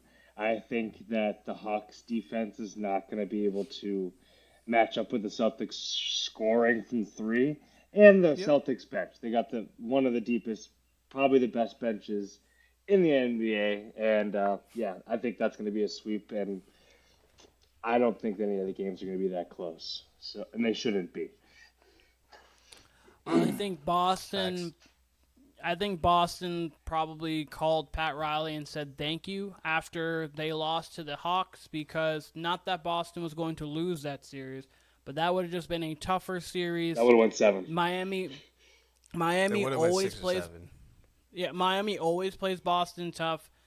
Not that they have their number, but they just know how to play against them. We saw in the bubble they beat them last year. Went to 7. Jimmy Butler missed a shot to possibly propel the Heat to the finals. That series would have been at least, to me, 6. If not, it would have been like a tough, like it felt like 6 games, but in 5. Atlanta is a cakewalk for Boston. Atlanta's gonna try to out athleticize you, and they're not gonna do that to Boston. Boston in a sweep. I'll say this, 2 things. One about Atlanta and one about Miami. Atlanta, it's weird because they actually have a ton of talent. It's not like they're talentless. They actually have the They talent to do. go up with Boston. They're just not. They don't play well together. Again, they have a new coach. Quinn Snyder just joined a month and a half ago, and he's a clear upgrade from Nate McMillan. Don't get me wrong. And Nate McMillan, I think, got shafted by getting fired, but Yeah, he did. Quinn Snyder, regardless of what team he's on, I think he's one of the better coaches in the NBA. Probably a top 10 coach, certainly top 12. So I do like possibly what they have going forward. It's going to be an interesting offseason for them. But it says a lot about where they are and where Trae Young is as a number 1 option when they got that much talent and we're picking a sweep, pretty much across the board. Maybe 1 game, right? We're saying maybe 1 game. As far as Miami goes, just the fact that Boston didn't draw Miami, that alone could, alter shit between them and Philly. Because if Miami, like you said, even if Miami takes them to 5, that's a tough 5. They're going to make that a hockey match. Like last year's series, the Eastern Conference Finals, that was straight out of the early 2000s. I've said that time and time again. It would be that again. They would, Yes. the refs would have to let them play because Miami's just going to be physical no matter what.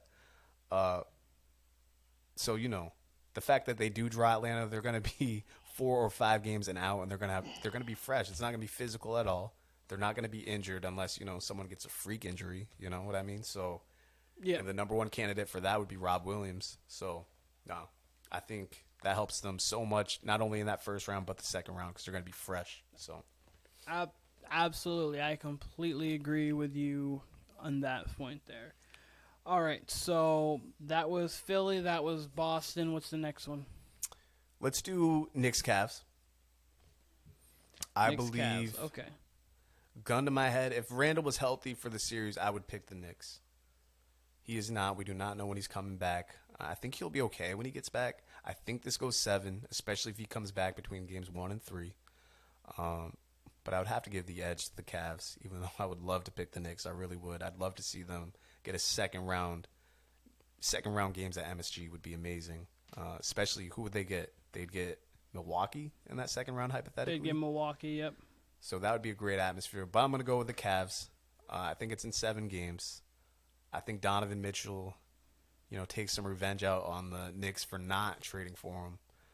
Garland's a tough matchup. The fact that you got that as a combination, along with Jared Allen and Mobley to protect you on defense, because Mitchell could be a plus defender, but he's not necessarily a plus defender right now. Garland certainly is not. But when you got those 2 towers behind you, it really doesn't even matter. Their weak spot would be the 3. No. Whether it's a starting lineup or their bench, but I really don't think it matters. But I do think it's a tough series. I don't think the Knicks go down, without a fight. It's a Tom Thibodeau team. Given, the Cavs are 1 injury away, though, from the Knicks possibly overtaking that, and again, depending on when Julius Randle gets back. It's a tricky series. Again, if Randle's healthy, I probably lean towards the Knicks just because I don't know. Thibodeau can ugly up that series, and as we said earlier, the Cavs do have the number one defense, but Knicks are certainly they got to be in the top 10. I would assume without me looking, but they're a smart team, and I do think that goes 7, regardless of when Randall comes back. Okay, Kamden, what about you, buddy? I got the Knicks in 6, man. I do. Damn. It's Madison Square Garden. It's the Knicks. It's time. It is time for the Knicks to get a He said win, it's dude. time. It is time. It's It's time! 6. And He said it's 6. yep, it's 6, and that's because I think the Cavs, as great as defensively as they are, they're young and they don't have the playoff experience. But neither do the Knicks. But they got Tom Tibbs, which he knows what he's doing. I love Tom Thibodeau, so I'm going Knicks in 6. And hopefully Randall comes and proves that for me. I also have them in my draft. Yeah. Hey, Mitchell's got playoff this is- experience, though. Mitchell and Brunson got about this. Mitchell's probably got a Mitchell little more than does. Brunson. Yeah. So I've got the Cavs in 6. I don't really have anything to say other than I just think they're better. Like that's defensively they're a better team, even though Tom Thibodeau does a very good job with their team. Offensively, I think they're better. Brunson can make big shots. He's been one of the best clutch players in the league this year, so it's not that they can't play. I just like if things slow down, you have Donovan Mitchell, you have Darius Garland, who both can go get you a big bucket. I know you have Jalen Brunson. It's not always it doesn't always just come down to one singular player, of course.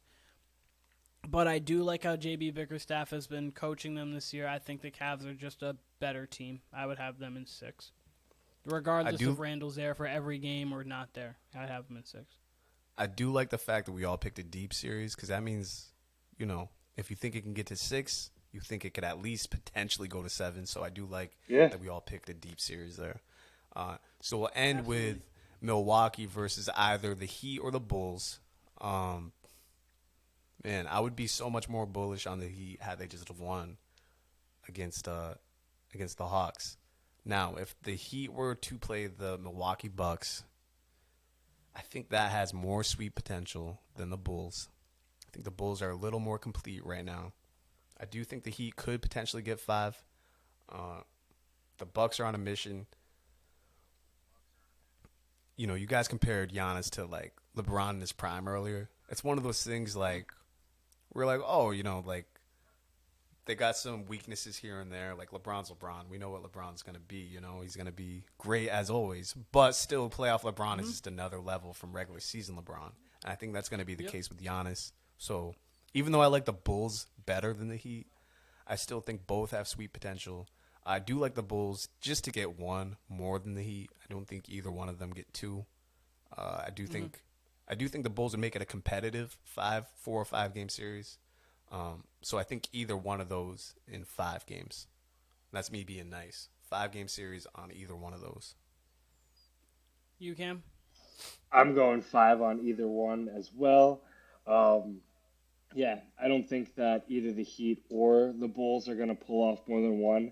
But I do think that the Heat would be a tougher 5 than the Bulls 5 games. I just think that they're going to play more physical. So I'm going Bucks in 5.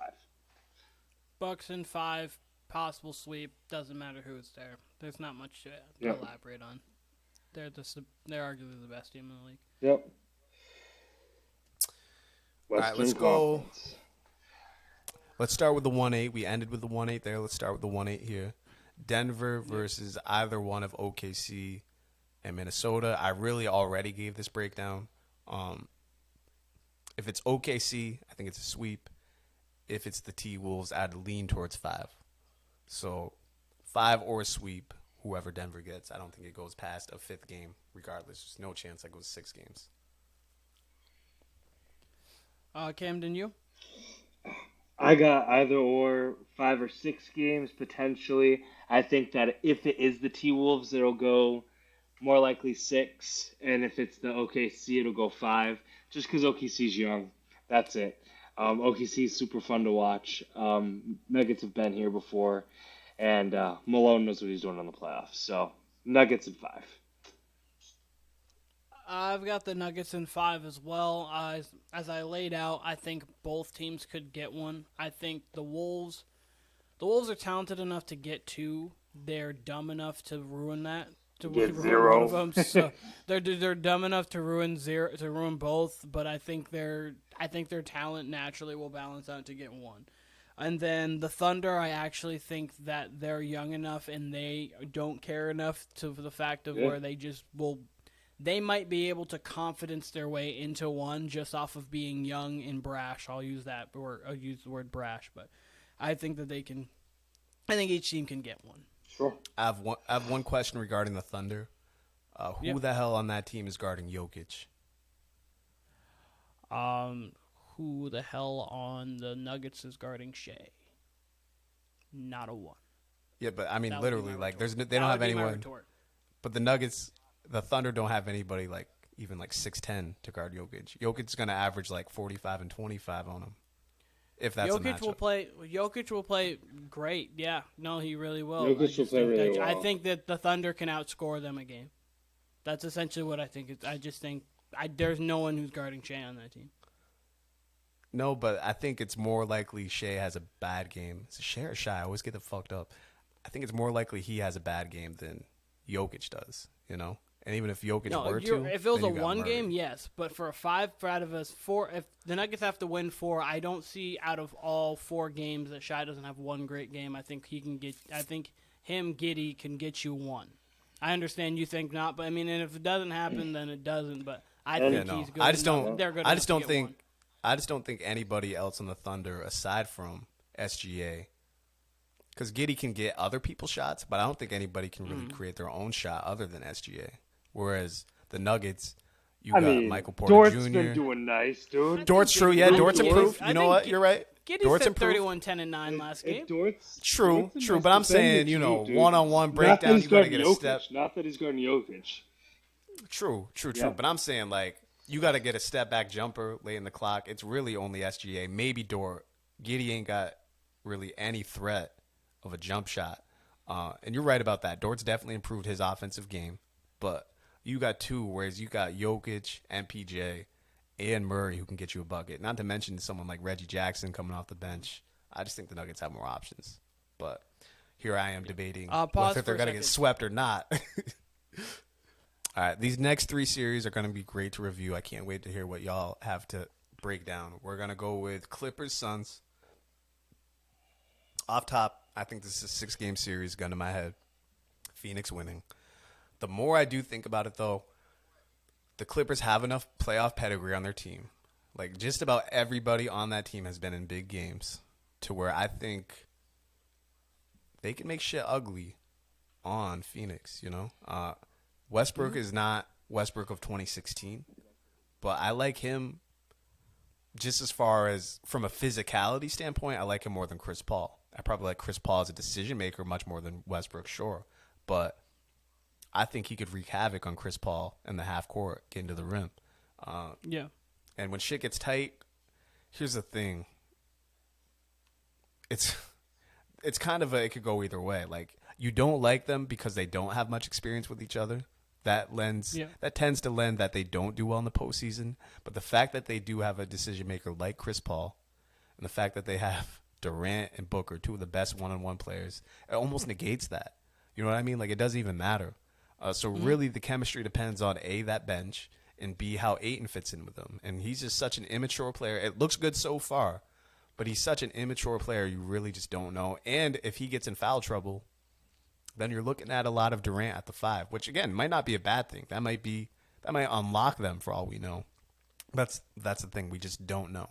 So I do think it's a 6-game series. We really don't know about Paul George when he comes back. He is practicing with the team, getting shots up right now.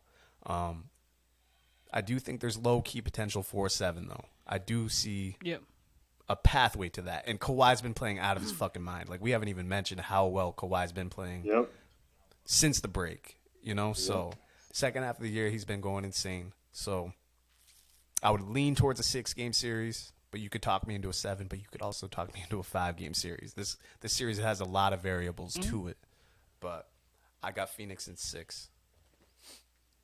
Okay. Phoenix in 6. Cam, you. I got Phoenix in 7. I wish. I hope it's He Phoenix said, "I in hope." 7. I think this. Yeah, I think that this series is the second most intriguing series of the first round. I'm really excited to see this Sun teams do what they got to do with Kevin Durant and Booker, but Kawhi in the playoffs has been nice, and I think Kawhi can do it.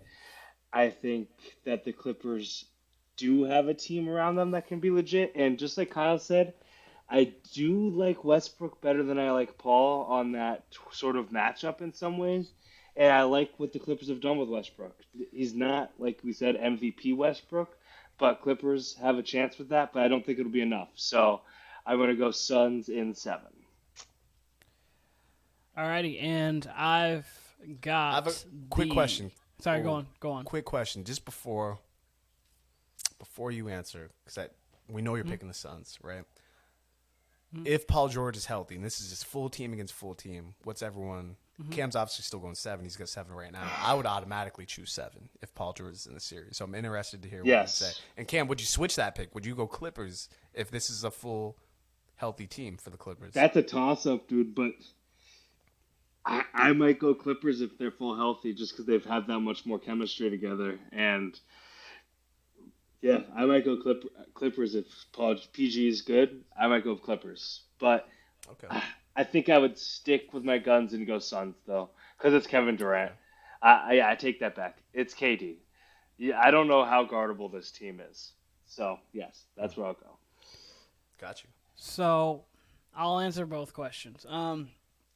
If you have Paul George there, I'm going Phoenix regardless. I got Phoenix in 6 now. If Paul George is there, I might still have 6, but if it went 7, it's not shocking at all. Damn. I would have a coin flip 7 if Paul George is in. That's fair. coin See, flip 7. I'm not even mad at that. I think it's a very heavily contested 6. But if you got 7, I understand 7. I got the Suns while winning in both situations. Again, I understand it is a small sample size. They are 8-0 together. That is literally like 1/10 of the season. So we understand how small of a sample size that is. But Kevin Durant, when healthy over the last 6 years, has been literally since he's touched the Warriors. I mean, before that, but since really that Thunder series where he lost to the Warriors 3-1, the last 3 games he didn't play well. From that point in the playoffs, he has been nothing short of phenomenal just about every single game. And like the last couple years, like his run against the other than last season, he was a little That I did forget about that a little bit. He was a little but obviously we know it's Kevin Durant. One bad series is one bad series. I think that with him, with Devin Booker, the Suns have something to prove. They left last year down bad, and Luka clowned them out of the playoffs last year. I think that they have a chip on their shoulder. I would give them the nod regardless. But I do have Clippers. I do have Phoenix in 6 over the Clippers. 2 things I want to point out. Last time we saw Paul George healthy, just a reminder, last time we saw him healthy, he was pulling off 360s in traffic. Just that's a level of confidence he's playing with, which might not matter because he's not healthy. So I just want to point it out because he was dangerous. Other thing, Keenan mentioned how prolific Durant can be. You could argue when healthy, Kevin Durant, top 6 African American. Wait, of all time? What? In general, just alive. I'm not. It's not. Top. I mean, as long as one's Camden Beyonce, appreciated that. Yep. Camden appreciated that. We go from. I thought y'all wasn't gonna laugh, and I was gonna be like, "Get the fuck out of here!" I thought you were. leave. No, that's I not thought there was something coming after it, so I was like, it's top top six. six, You know, and what in what aspect are we talking remember, about? there's no Drake. There's no Drake, so I mean, KD's got room there. You're not wrong. You're not wrong. Top six, he's up there. You're not wrong. Okay, what's the next series? What's the next African American led series that we have here? It's true. It's true. All right, let's go with Lakers versus Grizzlies. We'll save the Warriors series for last because they are the defending champions. Lakers versus Grizzlies. I'm going to let y'all go because I'm still stewing on it. So Okay, I haven't gone first yet, so I'm going to go okay. first. Go ahead, I know go ahead. back-to-back speaking for Keenan. Go ahead. Love it. Yeah, I've got Memphis in 6. If this goes 7, I've got the Lakers. I don't bet against LeBron in a game 7. Same, I don't bet against So which Tom is it? Brady in any game. No, I've got Memphis in 6. Oh, Memphis all in right. 6 is my definitive answer. All right. I'm not hedging anything. I'm just saying if it went 7, I'd believe the Lakers would win. But Right. I don't think it gets to 7. I think Memphis is just a better team than the Lakers are. I understand the Lakers have one way to win, and Memphis can beat you in a couple ways. Memphis can get out and run, but I also do think that Memphis in the half court is not a bad team at all. I think Ja's a great playmaker. He's able to get other people involved. Bane can spread the floor. Well, the series is going to come down a lot to Dillon Brooks making open shots. I believe they'll have Braun probably guarding Dillon Brooks and him just playing center fielder a lot of the time. So a lot of this may come down to Dillon Brooks hitting open shots. I think he can do that enough to make him respectable from 3 and make the Lakers actually guard him. So Grizzlies fans don't know about that. wait, what? I said Grizzlies fans don't know about that. That he can make shots? I mean, it's up in the air. I think he can make enough. I understand he talks a lot, and I know he's gotten, especially this year, he's gotten this rap for being whatever people feel he is. But I do think that he's not going to shy away from it. It's just now if he's hitting shots or not. The pressure is not going to be too much for him. I think he's built differently in the sense that he's not going to just succumb to it. I just think it's either he's going to make shots or miss shots. And Ja's playing with a chip on his shoulder or the blicky on his side. Regardless, whatever it is, Ja's going to be playing ready to go. I just got to say, Not agent, hopefully not Agent Zero, but I was not expecting Dillon Brooks and Built Different to be. I mean, he's certainly not going to be shy from shooting the ball, but can he make them? I just meant confidence-wise. I don't mean like. No, I know. Yeah. But people be saying Built Different, like about KD and Yeah, Bron. no, but yeah, no, I they're will built or Steph or something. Yeah, I get what you're saying. I will say this: Dillon Brooks dresses pregame like he's ready for a WWE entrance. Last we seen him, Confidence also Yeah. really. he had a perm, hair straight, looking like a top 5 member of light skin delegation. So I mean, that could do something. Has LeBron seen peak light skin Dillon Brooks? We don't know. So that could be I haven't something. seen a pest like this since Lance Stevenson. True. Oh, I didn't even think of that. I did not even think of that, Keenan. I did not even think of that. Man, he really is going to turn That's it up to good. 50 on LeBron James. I didn't even think about that. That's one thing, though. Memphis is not scared of L.A. at all. Kamden, go ahead. Yeah, Memphis is not scared. Memphis, I believe, had the best home record this year. I think they only lost 6 games at home. I got Memphis in 6. Like Keenan, if they go 7, good luck. But I really do think that it's Memphis in 6. I think they win their 2 home games, and they take away 1 from LA in LA, and then take another at home. So that's my best bet. Memphis in 6. Yeah, they're not scared of the Lakers at all. John Morant had his crazy chase down block at Staples. Fuck crypto. Staples Center. He had that 2-hand chase down block. Look, I think Ja's going to go off this series. Like Keenan said, I think Dillon Brooks, we're going to get the best version of playoff Dillon Brooks against LeBron James as far as an agitator. They have potentially the defensive player of the year in Jaren Jackson. But, man, I'm feeling very much like the Super Bowl where everything in front of me said, hey, Kyle, pick Philly. Pick Philly, right? But the Chiefs, they got Mahomes. They got Kelsey. They've been there before, right? And Memphis has been here before. But something about this series, I just see the Lakers winning. I don't know what the hell it is. They didn't even look that great against the T-Wolves. They struggled against the T-Wolves. But, man, the deeper that series goes, as long as LeBron and AD are healthy, I think they can shoot about as well as Memphis, depending on what lineup they have on that floor, and they can clamp down a little bit. Again, it's a stretch. It's going to be a stretch, but it's certainly at least a 6-game series. I think it goes 7. And I can't believe I'm saying this. I'm rooting for the Grizzlies. I want the Grizzlies to win. I want to see the Grizzlies and Warriors in a death match. We didn't get the 7-game series last year because Ja got injured. I'm rooting for that. But I truly think the Lakers are going to win the series. I can't believe I'm saying that. Almost pains me to say that, but I do think the Lakers get it. Lakers in 7. And it hurts to say that. I can't say that enough. Yeah. So, did you say 6 or 7? 7. 7. Okay. Yeah, absolutely. Yeah, again, I don't fully disagree with what you're saying. I think Memphis is going to win, but like if the Lakers win, I'm not going to be baffled. And by the way, if it gets to a game 7, then I would go LeBron. I can't bet against him. And if the Grizzlies even just had Steven Adams, honestly, that'd be enough for me to say Grizzlies in 6. But the fact that they really don't have a paint presence aside from Triple J, that scares the hell out of me. And I don't think they're going to be able to handle Ja at all. But how's the Grizzlies going to handle the twosome of Bron and AD on the other side? I just don't know. I think you're right completely, but I do think there's a better chance that Dylan Brooks and Jaren Jackson can help stymie the AD and Braun rather than Austin Reeves guarding Ja. Yeah.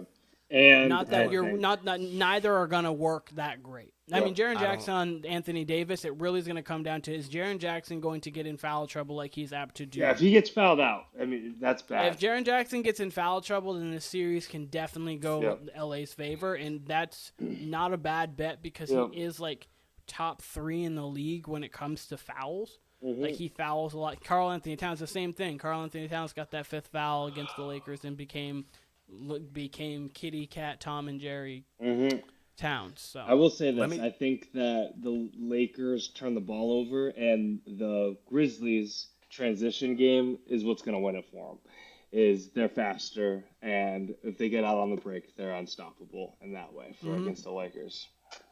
I will say this: I do think, to add to Kamden's point with the athleticism and them getting out and running, I do think the Grizzlies go up 2-0.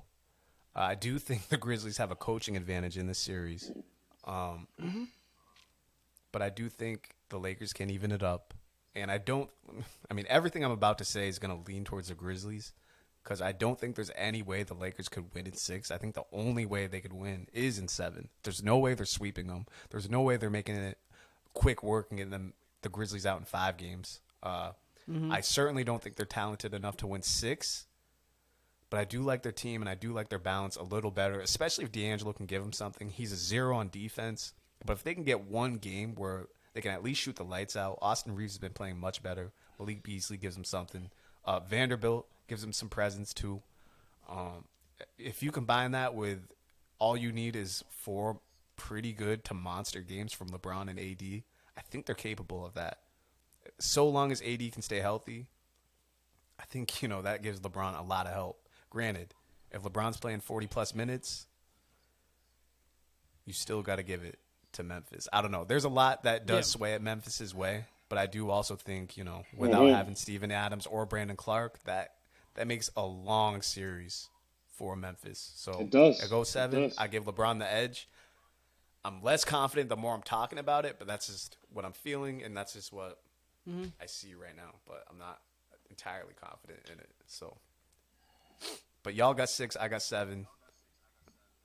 I like it. And then, so get to this last one, and then maybe breeze through. I know Kamden's. This is my bedtime, dog. It's getting to his bedtime. So we Wifey's gonna be upset. Let's get through this one. Let's get through this one here, and then we will assess the situation afterwards. I'll go. Absolutely. So, again, go Warriors, Sacramento, Kings. Golden State. We know which one it is. Warriors Kings. I think this is going to be the best series in the first round. I really do. I think that it has potential to defense out the window. I want 150 points a game, both sides. I want that. I literally want that. But I do think it'll go 6 Warriors and 6. I do think that the Kings can pull out 2 of them.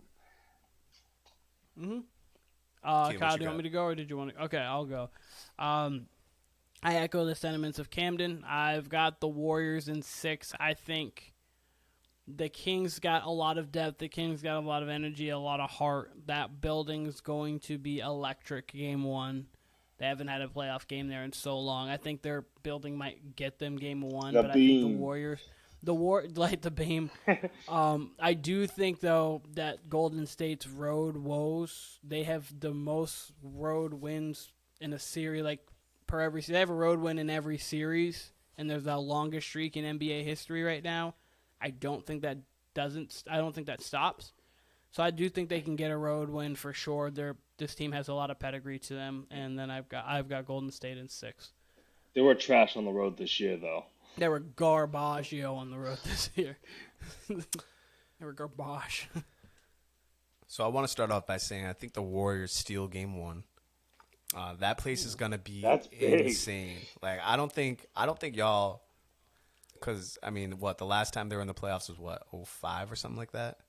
So you guys were like real young the last time they were in the playoffs. I don't think you guys are ready for the type of atmosphere it's gonna be on Saturday. It's gonna be not just loud, but like deafeningly loud. I don't even know if deafeningly is a word, but it's going to be deafening in there, okay? It's going to be a zoo. That's exactly right. If they bring back the cowbells like they used to back in the early 2000s, that place is going to be on par with Roracle. Truly.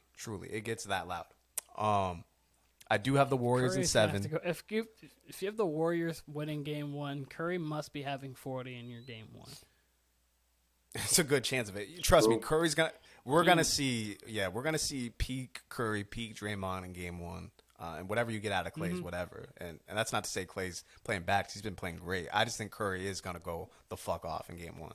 And Mike Brown. It's worth being said. He was the associate head coach of the Warriors. He knows everything they're gonna run. Where this does benefit the Warriors, though, we did talk about their road record. I think Sacramento's like. At the most an hour and a half, maybe less than that from San Francisco and where they're playing, So it's not going to be much of a trip for Draymond was them. happy because it's a short drive. It's like a bus ride there. But I do think if you're the Kings, you're catching them at the right time because, they're going to get Wiggins back, but how conditioned is he going to be? So, I mean, you're already an offensive juggernaut. They're already going to be able to shoot with the Warriors, right? GP and Wiggins are going to help, but I think they are just catching them at the right time. I do think it's more likely that it's a 6-game series than it is a 7-game, but I'm going to go with 7. I do think there's just more inside information with Mike Brown formerly being on their coaching staff, so I give that a slight edge to get it to 7, but of course I have the Warriors. We can move right along, though. Conference finals and finals picks. Kamden, you got to get out of here, so if you want to give us yours first. Yep, for sure. My conference finals will be the Western Conference will be the Warriors hosting the Nuggets and the Warriors winning. And then my Eastern Conference will be the 1 and 2 seed, the Bucks hosting the Celtics. And this, even though I took the Bucks to win it all as my first pick, I'm going with the Celtics. And we're getting a rematch. That's very interesting. Okay. It's very interesting strategy. I have reasons for this. Why'd you pick the Celtics first, then? Okay. I have reasons for this, and I'll get to that in a second. But I think the Celtics can pull this out and win the whole thing. My reasoning between the Bucks is this. The Bucks, they legitimately have the best team, and I couldn't not pick them 1. But the Celtics are a team that they can go off, and I do believe that the Celtics shooting can spread the floor out and their bench can in a way that's awesome. And I'm a Celtics fan. I do think the Celtics win the whole thing, even though I took the Bucks at 1. Oh my God, this is such a Cam thing to do. I love it. So Cam, I had to. Cam, two questions here. or one statement. You said You got it. I'm just gonna nitpick here. You said the Warriors are gonna host the Nuggets. They can't host the Nuggets Denver's hosting. Denver's got home court. But that's Sorry, whatever. sorry. That's just a nitpick. It's Yeah, fine. you're right. I wouldn't have to ask this had you just picked the Bucks, but since you picked the Bucks for your draft and then picked the Celtics to win it all, let me ask you, which team do you have more actual confidence in? Because I have no clue given those two answers. If you're gonna pick the Celtics to win it, but pick the Bucks first. So, gun to your head, who do you have more confidence in? If it's Game 7 in Milwaukee, who you got? Game 7 in Milwaukee, I gotta go. It's impossible for me to say. There's so many things. You made it impossible. The Celtics have been. No, I didn't make it impossible. I just am flip-flopping on both because the Celtics, they just have moments where they show me they can't do it. But Jason Tatum can show up. And I think that this is Jason Tatum's year to put himself in this legacy and get that ship and say, I am here. But Giannis is the best player in the league. They got the best defense in the league, in my opinion. And their team is just electric. It's tough to say, but I do think the Celtics win the whole thing. I know. One last question. One last question, and it's a 3-part question. So in the conference finals, what's your series for the Western Conference? Like, what's the number? What's the number on the Eastern and Western? And then what's the number for the finals? What's the number? How many games are these? Ready for this? Going? Well, yeah. Warriors in 5. Not even a series. Warriors in 5. Okay. And then I got the confidence Celtics in there. 7. Okay. Damn, in Absolutely. Milwaukee. Got you. Yep. Got Warriors you. So then we get the rematch. What's that look like? That is something I would be very excited to watch. And then I would have what He's got better the first way ever NBA Finals than tie. for Jason Tatum to win the finals at TD Garden in 7. That's my idea. Okay. Kyle, do you want me to go next if you want it? Sure, yeah. Go ahead. I'm still processing Kamden's hedge of so, the Celtics and the Bucks. Yeah, no, absolutely. So I have Milwaukee over Boston in 7. Got you. I have Golden State over Phoenix in 7. Okay. I think that Golden State can go 10 deep, but they have a legitimate 8. As we've talked about with the Suns, they don't have. They may have 7 legitimately. I think you can win with 7, but they can win because of the brilliance of Kevin Durant. But that can be matched with the brilliance of Steph Curry. So then I do think this series does come down to more of rotational players who can make big shots. And I trust the Warriors group more than I trust the Suns group outside of your top guys. So that's why I lean the Warriors.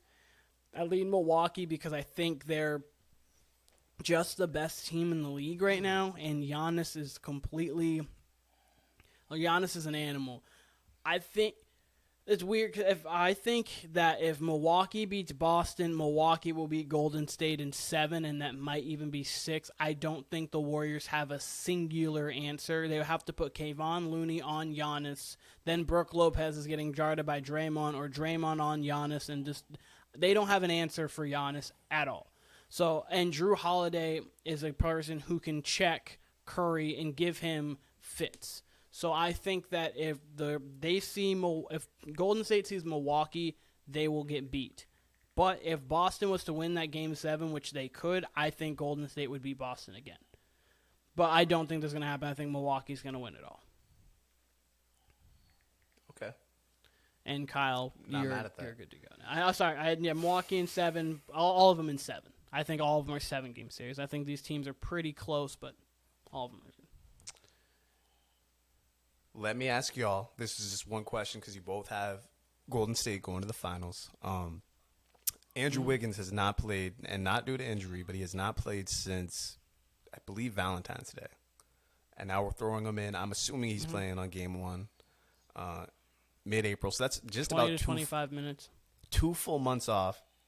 He's been doing conditioning all week, but he's not going to be in game shape. So y'all think basically, when do you think we're going to see, like, at least base level Andrew Wiggins? What, like, the end of the first round, mid-second round, early second round, immediately? When do you think we at least get base level? He's hitting 2 or 3 threes a game. He's giving you plus effort on defense. I think immediately he'll be a good defender, right?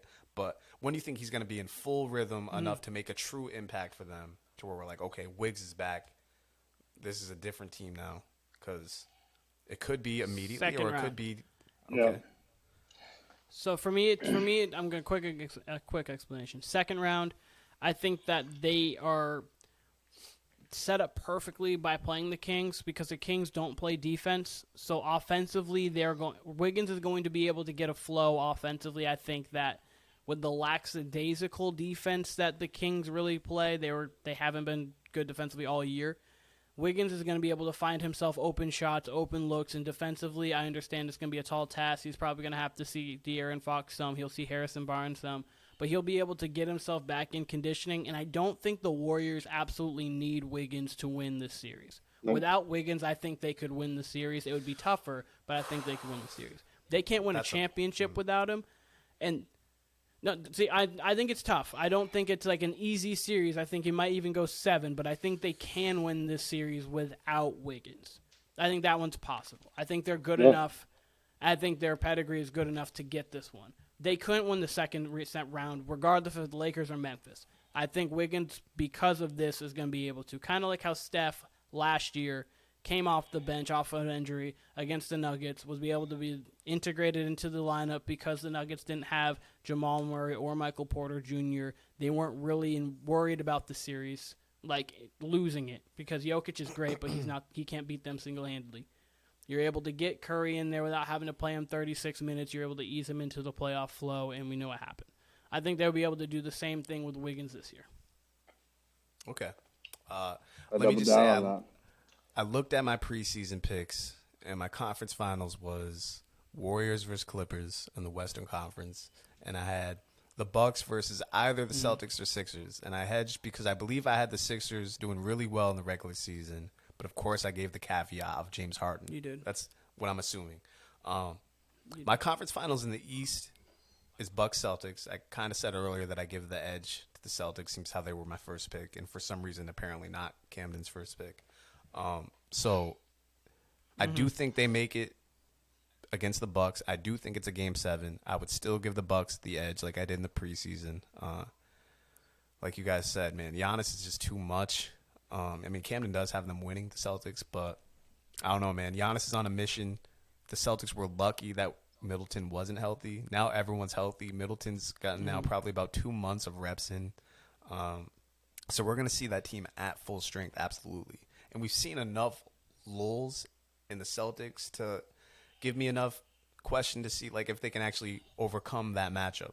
And I think it's worth pointing out this is Joe Mazzulla's first, playoffs as a head coach. It's not Ime Udoka from last year. Absolutely. Which, that alone would give me, a bit of an advantage. I don't, him versus Budenholzer, I don't know. Udoka and Budenholzer, that's kind of a wash. Budenholzer's got a chip. But the fact that it's Mazzulla, we just don't know what that looks like. The playoffs are a different ballgame. I do think they get to the conference finals. I do think they can push it to 7, but I would give Giannis the edge, so I have them coming out of the East. In the West, I picked the Nuggets before the Suns. I think that's a 7-game series in the semis. And I think they overcome it. They do got their full squad. Jamal Murray's healthy. MPJ's healthy. Everybody's healthy. This is, I want to say it's a do or die year for Jokic, but if there were ever a test, it's going to be like This we all is the assume. year, We all this is assume the it's year going to be you can Phoenix. firstly give him criticism.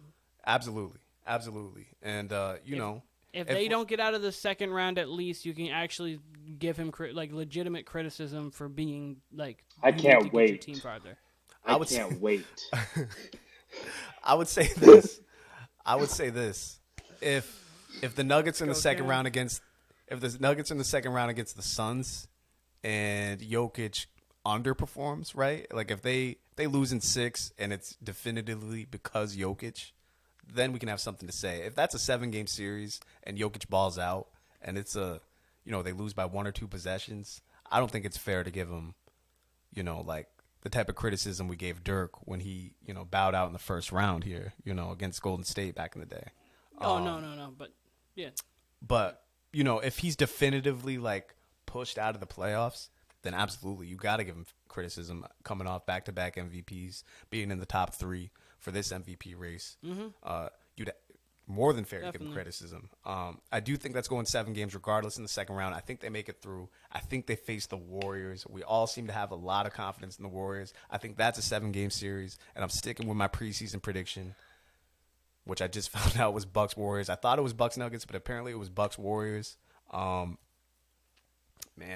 And I think that would be a 7-game series to the death. You see, I love 7-game series. I've picked a lot of 7-game series today. And, I'd probably go with Giannis because, yeah, like Keenan said, the Warriors would have absolutely no answer for him. I think it would be damn near basketball nirvana. That's how great the series would be.